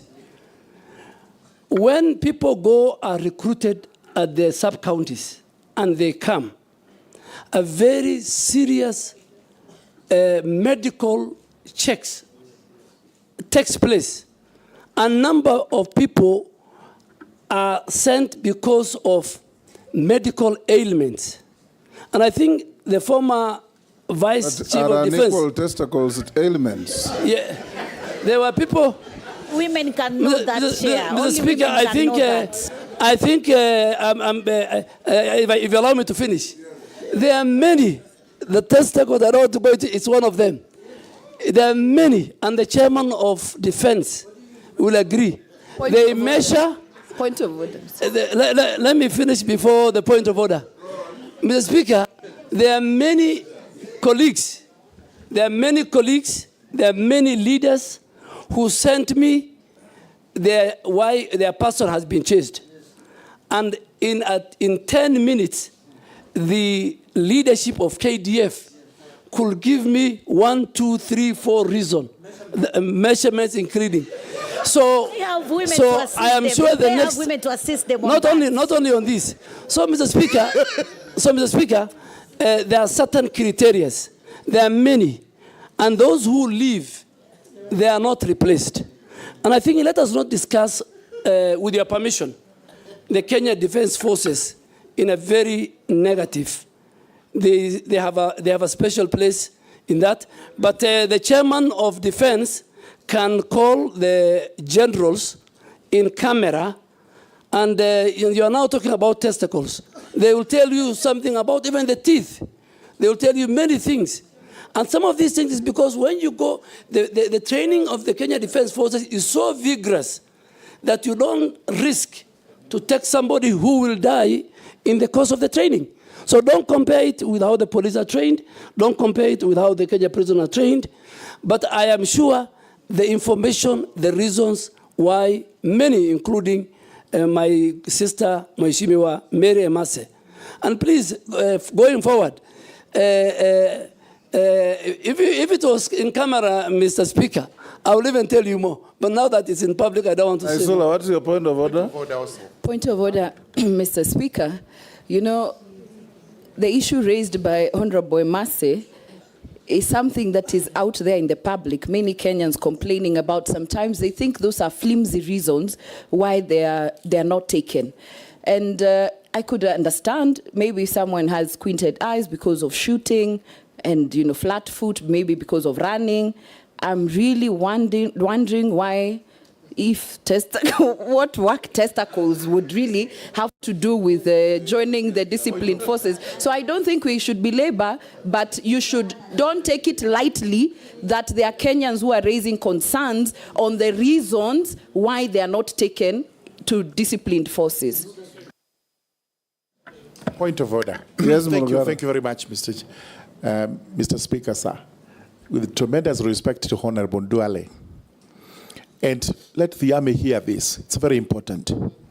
We know the historical background of the set pieces that were given in the Army recruitment, including teeth. It is there to bite bullets at a certain point in time in history. Today, they do not bite bullets. That's why you hear that saying, you will have to bite the bullet, because the Indians were refusing to do it. So you had to have teeth so that you could bite the bullet. We required tall people so that they would see enemies from a distance. Today, you don't have to do that. Because if that was the case, the Chinese and the Japanese would have a challenge. Eventually, such things became disqualified. I think the whole code needs to be revised so that we do not have human rights abuses. But they are not even abuses. They are excuses that the army is using so that it is able to bar some Kenyans from joining the forces, and, as we are saying, so that other people can actually get the slots. So surely the army must open up on this. Point. Thank you. Let's not escalate this. Okay. For avoidance of doubt, Honorable Duale, I also have a child who was sent away for exactly the same reasons as Mary Masses. Your Excellency, I think just to give the way forward. Not my child, Because but not my son, but a child in my neighborhood. Your Excellency, Yes. Speaker, you have, because of And you remember I told you about it. Yes, I think the leaders are raising very good valid. Yes, Dawood, what is it? You know, we have talked about men only, but even women are discriminated against. When they do a test, pregnancy test, they do not have anything. But once they go there, I don't know where it comes from, they have a pregnancy. And it's not true. Anyway, let the nominee answer the question, and we move to something else. Yes, Mr. Speaker, I think because the leaders are raising very important and they don't have the information, Mr. Speaker, under your direction, we have a very robust, good leader, head of the military health department called Major General Nganga, through the chair of defense. I think you can call him to Akamkunji, and he lists the conditions which disqualifies. I think because what these are raising is public knowledge. Even I think they should even go to the media and they should sensitize the public. And I think is something we have discussed. Focus on your environment. So, let me go to. I'm no longer there, so. Yes. Yes, next minister will deal with it if approved. Yes. Speaker, Honorable Dawood talked about waste management. Waste management is a serious issue in our country. Mr. Speaker, why do I say so? The law is there, the regulations are there, county governments are not enforcing. NEMA, waste management in the first place, Mr. Speaker, is a devolved function. All that as we do is to support in terms of regulatory powers. But waste management will be something, if I'm approved, that I will take it seriously. From our homes, to the trucks that carry, to the dam sites, the Dandora dam site, the one in Kachok, I think called in Kisumu, the whole environment is polluted, the air is polluted, the water is polluted. The law says you must color the bags, you must differentiate from the homes. Our homes have a responsibility. There must be designated bins in all our public places. So, Speaker, one of the things that I want to introduce, if you approve me, is that even public transport must have a bin in the buses. You know, public places like even the parliament must have those two different. In the malls, there must be different bins, the one for the organic wet, the one for the dry. But public waste management, which is a devolved function, Mr. Speaker, is an area that I think we need to deal with. A nightmare. A nightmare. Number two, I think the Shamba system, the community forest associations are working very well. Some are abusing the law. We have now put in place what we call the community forest association management plan, where they will help us which part of the forest with a proper plan they can graze, and which part of the forest they will help us and protect, and we will use. But are you aware that your predecessor announced that there will be a Shamba system, and shortly thereafter, she said it will not? That, I think, I don't want to indict my colleague. Do you recall that?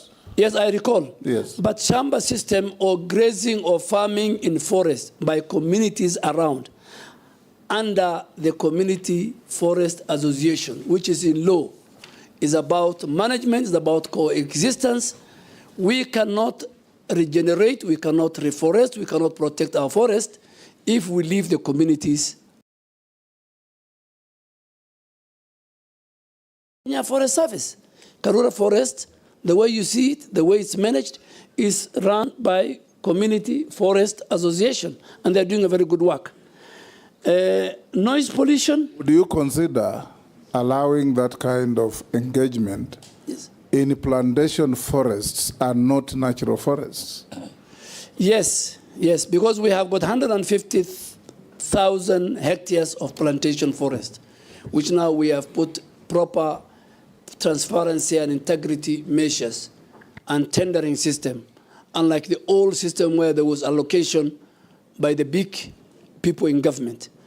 I think I totally agree with you. Community Forest Association, community living around must be given an opportunity, particularly where even a plantation has been removed, for them, as we plant, for them to plant and for them to farm. In fact, farming can be well done under the plantation, Mr. Speaker. Coming to noise pollution, Mr. Speaker, is another serious thing. But again, it's a devolved function. It's a county function. They have no capacity. All they do is they give license to bus, they give license to clubs, and they don't choose which neighborhood. There are people who have got sick people in their homes. There are people who have children who are doing homework. There are people who want to sleep early. But today you'll find bars and clubs in the residential area. Mr. Speaker, we will not leave that to county governments. We will enforce it. NEMA will enforce it. We will not allow noise pollution to take place in residential areas. The whole zoning, the whole land use system, even the land use system that the county government, has violated, must be brought back. So noise pollution is key, and we are going to deal with it, but it's a devolved function. I think, Honorable Mayor, I must say I have discussed about the waste management. Let's go to Gikaria. Waste management I have done. Reforestation, we are doing very well with the 15 billion tree planting program that we have. Gikaria. Thank you, Chair. I've really taken note, being a chair of the Environment and Forestry Committee, the departmental committee, just for purposes of future reference on what the nominee is saying. But, Honourable Chair, I have two issues. One is about the 15 billion trees, a very ambitious program. But the scientists and a few of the experts are also arguing in terms of forest fires. Assuming we have the 15 billion trees, and only half of that, God forbid, catches fire.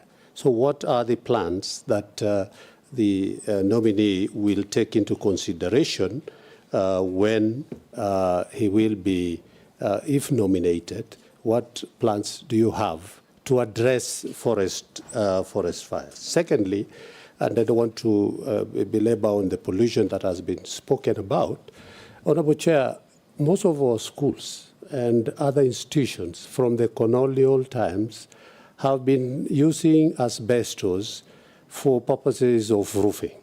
And asbestos over the time have been a cause of cancer and environmental pollution. Maybe what plans are there for the nominee to address the use of asbestos that are in our schools, health institutions, and so many other places. Thank you, Honorable Chair. Thanks, Speaker. Mine to begin with is, Speaker, I was looking at the resume or the CV of the nominee, and the CV has given a lot of hope to many Kenyans, professionals, that it's not only that you must come from Nairobi University that you can be nominated as a minister. Which one is Nairobi University? Almost every nominee, Honorable It's called Speaker. the University of Nairobi, it's not Nairobi University. Honorable Speaker, I thank you and I respect. I'll go your direction, but I will call it Nairobi University or University of Nairobi. But almost every nominee, Honorable Speaker, and I think this is good for record, for future, that people who have been to other universities, Moi University, Kenyatta University, all the people, Honorable Speaker, that I have seen, is only Nairobi University, Nairobi, almost everybody. That's until when I was saying... Kindiki came from Moi University. It's only one. It's actually a rare species. With this one, there are only two. Everybody else, Honorable Speaker, and I think it's good for record, that other universities, graduates from other universities, are qualified to become also nominees of ministers and even ahead of... It should not be Nairobi University. What about Kenyatta University? What about Moi University? And so on and so forth. I thank you, Honorable Speaker, and I will use the questions asked by other members to judge the suitability of the candidate. I thank you, Speaker. Mine is very brief. Honorable... Do you have any questions or don't answer? Honorable Duale is telling us to plant trees, but yet Kenya Power on the other side is busy felling trees. There's I don't know, there's a trend in this country that Kenya Power has decided that it is actually going to bring down trees. Nairobi is awash with very hoary situation of trees that have been felled by Kenya Power very recklessly, some very old indigenous trees. Honorable Duale, what will you do so that this cross-purpose by government is immediately stopped? Number two is the Mau forest. The Mau ecosystem has become a problem. Successive governments have not been able to deal with the situation. There's a lot of the human activity, and it is because of settlement of people living around Mau forest. What will you do to make sure that the people who've been moved out of Mau forest are resettled? Yes, go ahead, nominee. Thank you, Mr. Speaker. Let me start with the asbestos. Mr. Speaker, asbestos is a serious matter. Asbestos produces something called fiber that leads to lung cancer. And Mr. Speaker, we have mapped out, the ministry has mapped out, NEMA has mapped out 4 ministries who their institutions still have asbestos since independence. The Ministry of Defense, if you go to our barracks in Lanet and everywhere, Ministry of Interior, Ministry of Education, many schools, and Ministry of Lands and Housing. And churches. I'm just first talking for government. Yes. The Speaker, we have given, and health, we have given government entities until, if you approve me, December 2024, they must remove. And NEMA has put in place a program on how to dispose those asbestos. We expect county governments to give us land, field.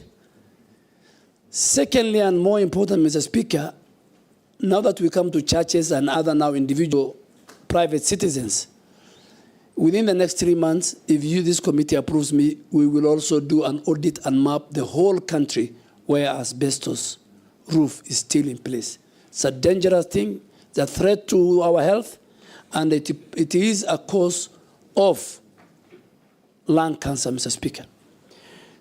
I think on the 15 billion, Honorable Gikaria, it is not over-ambitious. We have to do it, and that's why the people of Kenya, in their own wisdom, have preserved environment in the preamble of the Constitution, in articles of the Constitution, whether we like it or not, in our own homes, in our farms, in the roads. Each and every citizen must take a responsibility of planting and trees and be part and parcel of this regeneration, reforestation, tree planting, increasing our tree cover, increasing our forest cover, and be at par with our neighbor Ethiopia. Honorable Koech, I agree with you. They cut my trees. And when I went home, the Speaker, I asked, but the lines were just too thin. They should have cut only a branch. Yes. But, Mr. Speaker, I think we are lacking, and we are going to introduce, if you allow me, if you approve me, I want to introduce something called urban forestry planning and urban green spaces. As we sit here, there's no even stakeholder. This Ministry of Forestry and KPLC and the people who are in the road agencies and others, there is nothing called urban forestry planning. We must plan for our green spaces in urban cities. We must plan for our trees in urban cities. Every citizen plants trees. They buy from, they have seen on the road. And then an entity called Kenya Power Lighting cannot. Speaker, I will introduce what is happening in India. In India, you can't cut a tree, even in your own homestead, before you plant another one. You need to go and get a permit. You say, I am going to cut a tree in my house, but I'm going to replace, and I have planted it, and you show evidence. Secondly, even if you have half an acre in India, you must tell the planners, the county, that 20% of my compound is for tree planting, is for forest. Nominee. And yes, so I think those are the... We were with you in this parliament when we passed the Forest Act. And among the salient features was that each and every owner of land in Kenya, both private and public, must plant a minimum of 10% of that land with trees. You remember? Yes. How are you going to enforce that? Give me the job, Mrs. Speaker. Give me the job. I will implement. It's the law. I'm not reinventing the wheel. It's not unique to India. Yeah. We have it in our statutes. Yeah. India, in fact, Mr. Speaker, is 30%, but we start with 10%. Ours was 10%. But, Honorable Koech, I want to categorically tell you that if this House approves me, the first meeting that we're going to have with the KPLC, with the road agencies, with the other people who provide social amenity facilities, that they cannot come and cut trees, anyhowly, without due regard to the law. No, on Mau Forest. Mau Forest, to speak of Mau Forest, you know the history of Mau Forest. It has consumed people politically. And I don't want... because I will not be, I'm not in politics, but it has consumed many people. But I want to urge my colleague, and I'll sit with the communities around that place. Because even today, the biggest problem we have is Mau Forest, where a lot of illegal grazing is taking place. And that illegal grazing is taking place by very powerful people, people who are in position. It's not the ordinary citizens. But still, we will use the Community Forest Association provided in law on how we manage Mau. We have fenced a greater part of Mau, and we will fence, once we get resources, the other part. Fencing is the way to go to conserve our forest, Mr. Speaker and members. Naisula. Thank you, Chairman. So, listening and having interacted with Honorable Duale in the National Assembly as our majority leader then, it will be important to know your position or what you think about public servants engaging in politics, whether actively, in what you say, in what you do. What is your thought on that, including public servants participating in Harambes? I would like to know what your position is on that is. so that we know whether if someone wants to be a public servant, then you be a public servant. If you want to be a politician, you go back to politics. And I want to put it to you on the same breath, and even to Kenyans who are watching, that the beauty of vetting is not only to find the nominees to be suitable, but also to hold you to account in case we find you suitable and other nominees as a country and as a parliament.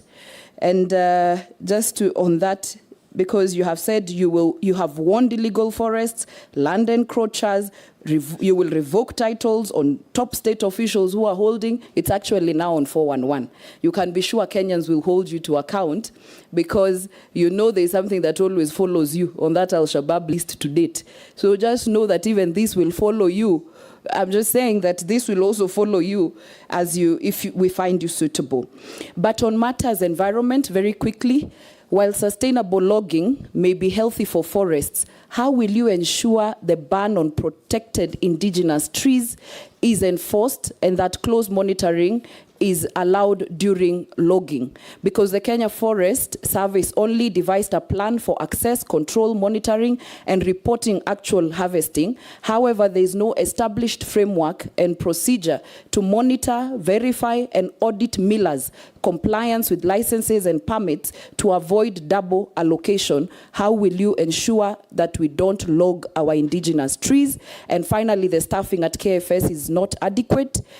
How will you ensure that you put mechanisms for using aerial, GPS, guided harvesting technologies to monitor forest resources and logging activities? Thank you. Nominee.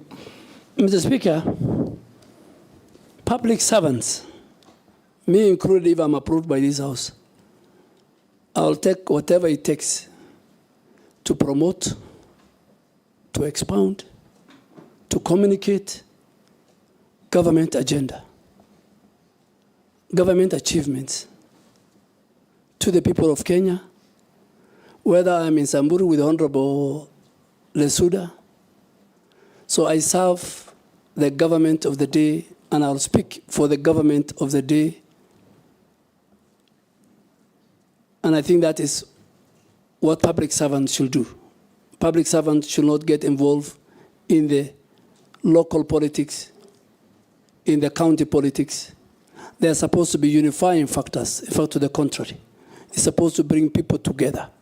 For people to buy government agenda and for you to succeed in implementing government policies and achievements and programs, you need leaders across the political divide, and more so those who are elected and those who are the community leadership. The 411, the one on Al-Shabaab was fake news. But this one, please hold me accountable. I am one person who believes in accountability, Mr. Speaker. In the last 2 years, you and the clerk and the chairs of various committees will agree, I have been diligent when I'm called upon to Parliament, either to its committee, to the plenary, and the only time I refused to pick telephones, God forbid, was when during the recruitment. And that one I've given good reason. But I talk to members. And I am one person who respects the legislature, I respect the judiciary, and I respect people in public service. So I am ready. And please protect me when I cancel title deeds, when I do actions that is in the interests of the people of Kenya and the citizens and the country. Mr. Speaker, as our leader, please, if people want to bring impeachment to fight me, you must help me and protect me, if that is the case. The Harambee, Mr. Speaker, I'm a person who believes in Harambee. I think I have built more mosques and madrasas, and charity is a cardinal principle in my religion. Every year, in fact, this month is the month of Zakah in the Islamic calendar. This month I'm paying from what I have, and Honorable Junaid will agree with me. So Zakah can be Harambee. You'll see in my form that I have presented the number of madrasa of women in Garissa close to 5,000 women are in Islamic madrasa, courtesy of the charity I did through Harambee. I am sure there is a bill the leader of majority is going to bring. Those of us who believe in the Almighty God, that whatever He gives you, you must share. I really want to urge you, when that bill comes, let's regulate it. There are people who abuse it. Recipients abuse it. Others abuse it. They use the money, stolen, corruption for Harambee, for other things. But let us, particularly, let us regulate that you can help the poor person who could not pay school fees in Samburu, in Garissa, in Eldoret, that you can finance through your own resources that God has given you, the good medical care clinic that Honorable Deputy Speaker did to many people. So I don't think whether we can close Harambee, but it's good we regulate it. And I think most of us who sit here every weekend and in our life as leaders, we have, God has blessed us because of that. I think logging. I think logging plantation, I said 150,000 hectares are made of plantation in our forest. There used to be the culture, Mr. Speaker, when you were minister, you remember, it used to be, what do you call it, allocation. Tied with corruption. Who is who? The really sawmillers were not getting it. The really people in the timber industry were not getting it. Mr. Speaker, that has stopped. Now, we have a segment for the local sawmillers within that forest, I think up to about 40%. Then we have another 60%. Then we have 40% for the other national sawmillers. But all this must be done through a proper, transparent procurement system, which is on our website, the website of Kenya Forest Service, and each and every Kenyan will be given, Mr. Speaker. Corruption will not be there when it comes to logging.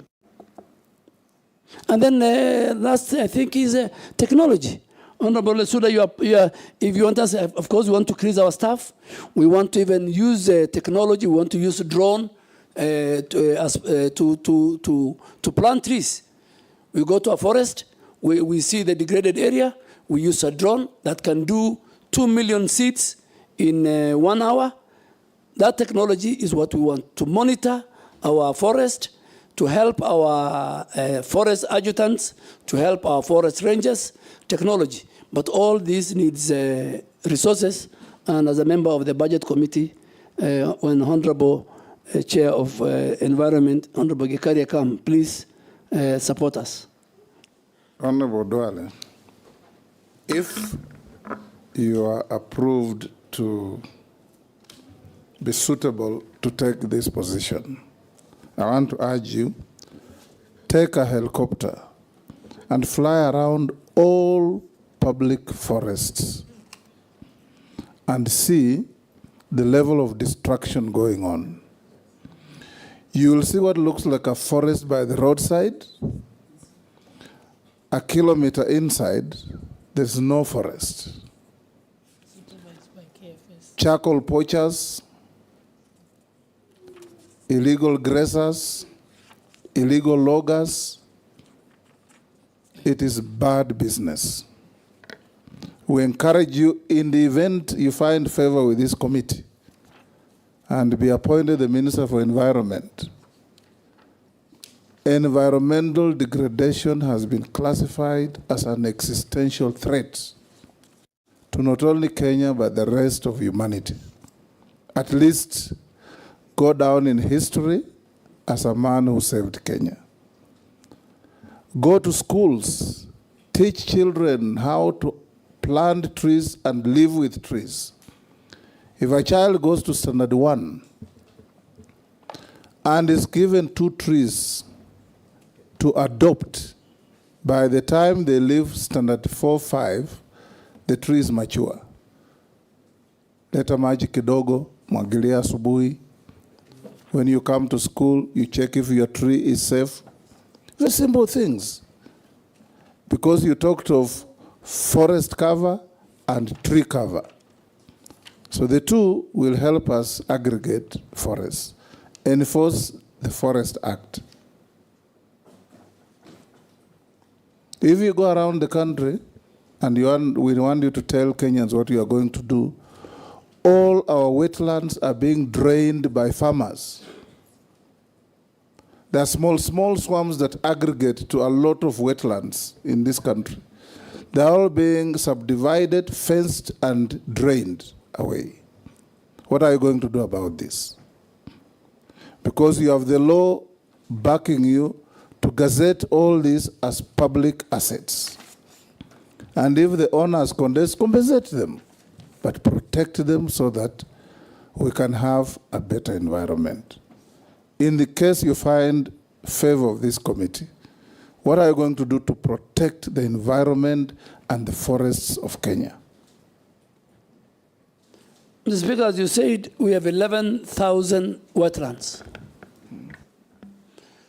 And the legal regime and the necessary laws are in place.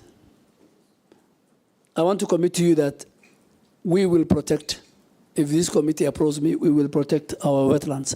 Secondly, even the 150 billion trees that we are to plant, the best place to plant is in our wetlands. Because in the wetlands, we don't need water. In the wetlands, we don't wait for the rains to plant. So even the 150 billion, we will start with our 11,000 wetlands found in all our 47 counties. But I agree with you, the forest that we see inside is a hollow. There is illegal grazing. There is corruption also between these illegal people doing either grazing or logging with our officers. We will take whatever it takes that there is accountability even within the over 6,000 forest rangers who have been mandated, who are paid by the taxpayers to protect our forest and our wetlands. There is a citizen who has sent me a message to ask you that on Mount Kenya, Mount Elgon, Mount Longonot, there are climbers who do that activity regularly, carrying food, drinks, and all manner of things. He's asking whether, if you are approved to be the minister, you will provide facilities on those climbing paths of toilets and bins for depositing litter. Because they say those climbers have got no toilet facilities, and you know what that means. And is that water that percolates down for human use? There's nowhere to throw litter, so there's litter everywhere.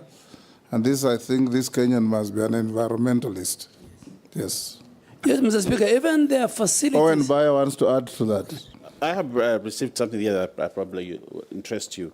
I'll ask Honorable Duale in regard to camels from northeastern region contributing to land degradation by wandering all over Taita Taveta throughout the year, contributing to hunger and poverty. Quick one, Speaker, the last one. I'm told if you can ask Honorable Duale regarding any plans to stop pharmaceutical companies and other companies who are dumping waste in the sea in Mombasa. Recently, needles were found during the cyclone that was going on there. Robert?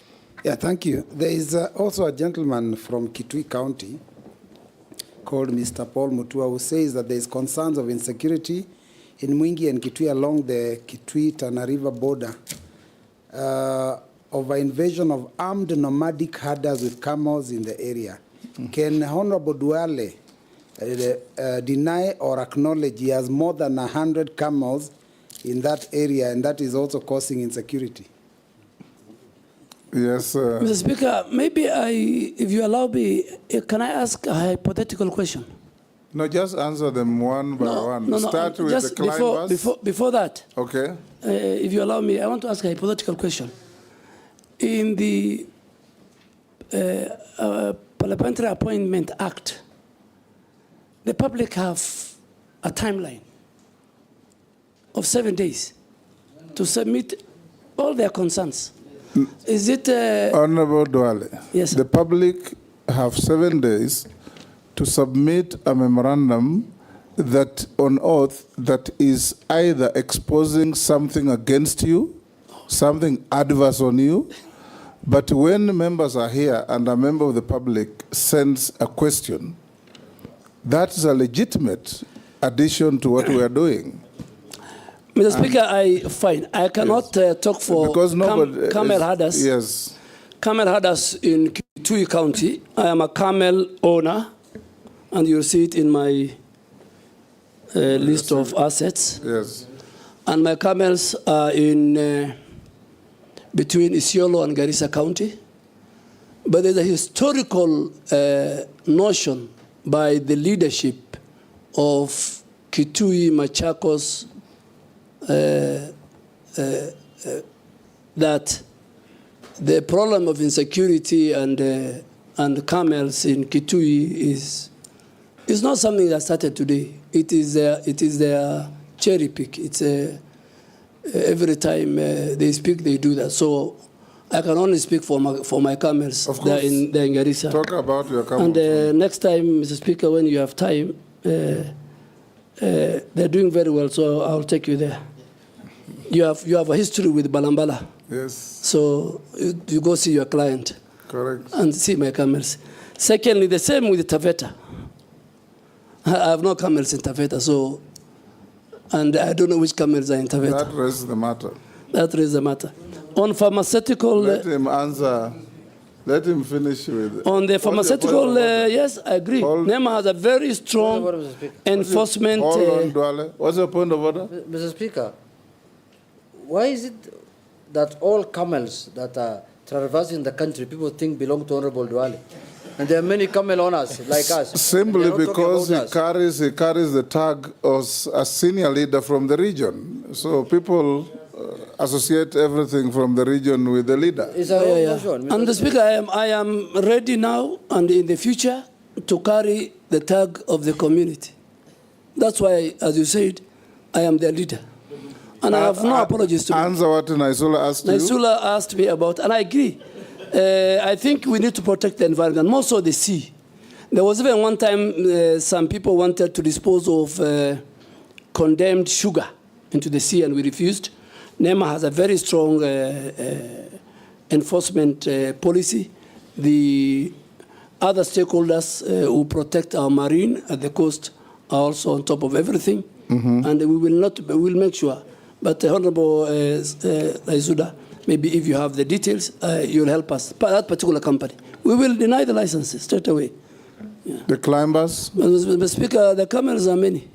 The climbers, Mr. Speaker, even at the bottom of most of these mountains, particularly Abadeas, and their facilities, only that they have been left to waste.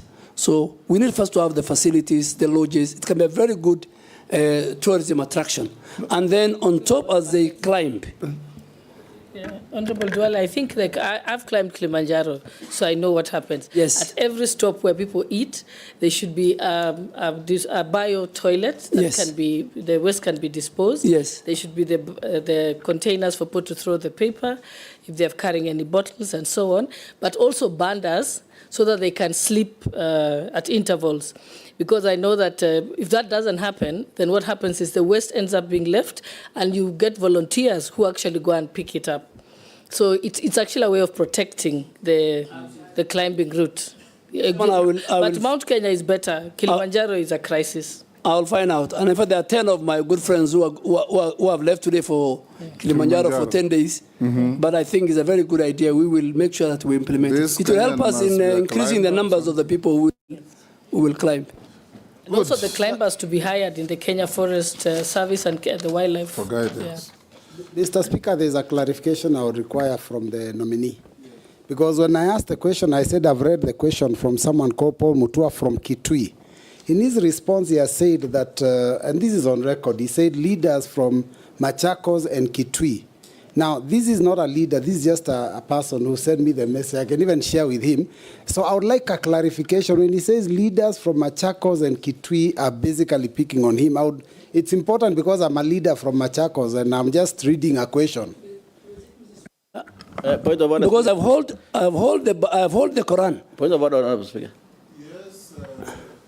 That will be an interjection between leaders of Garissa and leaders of Kitui. We have nothing to do with it, Honorable Speaker. No, I think if you allow me, he has asked a very good question. He has asked a very good question, but I want to give evidence. Speak on a number of times. And one of the time was when my good friend, the Wiper leader, lost his mother. I think, or his father, one of his parents. And I went with the President Uhuru Kenyatta. And starting with the leader of Wiper, all the way to all the leaders from that region, one after the other, and I can provide the clip. They have mentioned me that I am the cause of the conflict. And in my presence, and in fact, in the morning when I was leaving, I told President Uhuru Kenyatta, that will happen. And he says, let's go. And they were telling him, but he never replied. I have other times when leaders from that region had a dispute. Garissa doesn't have a border with Mwingi or Kitui. We have a river border, but the really border is between Tana River and Kitui. So it is something which is in the public domain. It is the leaders, the senator for Kitui, the leadership. Not go that route. But that's it. Let's not go that route. I'll find another avenue to deal with that matter, not at the vetting. All public people have at one time or another been others' punching bags. And we live with it. So it should not, it's part of the occupational hazard. Honorable Dwale will end with you by asking you, yes, by asking Speaker, you. I take. That's out of order, Mr. Speaker. Honorable And even mentioning my party leader by the nominee is also unfair.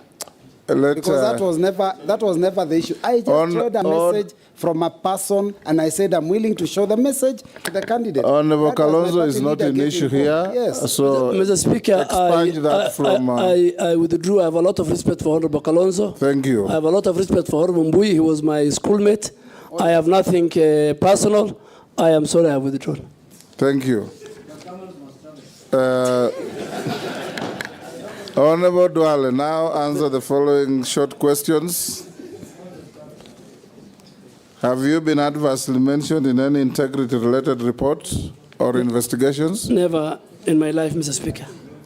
Do you hold any leadership position in any political party? No, but I am a member of a political party. No leadership. Member, I'm allowed, Mr. Speaker. I read the law. State your net worth. My net worth, Mr. Speaker, is, as of today, 980 million. 980 million? Yes. Comprising? I have provided, comprises of, I have pieces of lands, both in Garissa and Nairobi, my house in Nairobi, my house in Garissa, my cattle ranch in Garissa, my rental property in Nairobi and Garissa, my shares in family-owned business, my camels and cattle, and motor vehicles. And Mr. Speaker, lastly, I have got good revenue from the book sales of my autobiography, which is one of the best selling book, the #1 best-selling book as of today. How much were you worth when we last vetted you? 851. 851. Point of order, Speaker. Yes.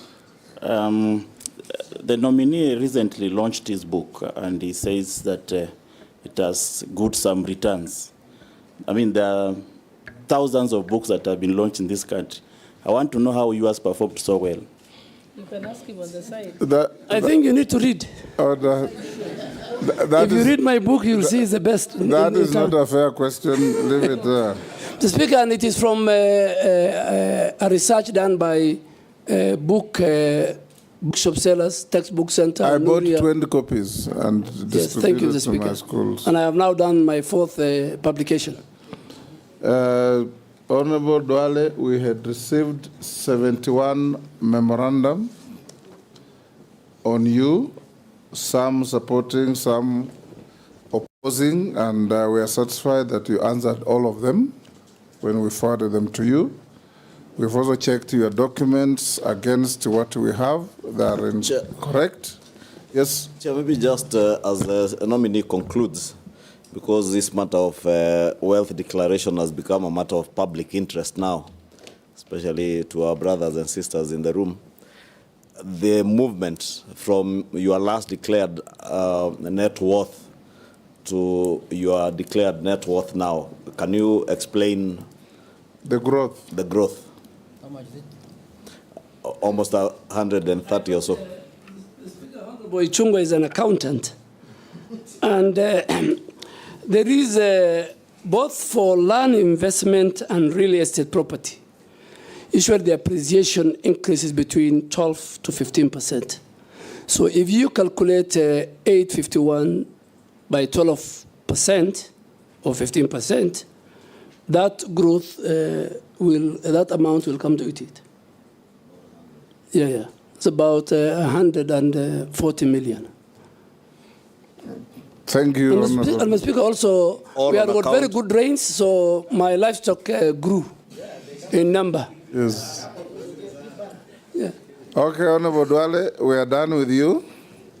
Unless you are otherwise lawfully held, you are released to go to your other daily routine work. Thank you, Mr. Speaker. I really appreciate the time you have given me and your members. I wish you all the best. Take back your documents. See. Bring in the next. Do you want a break? Bring in the next.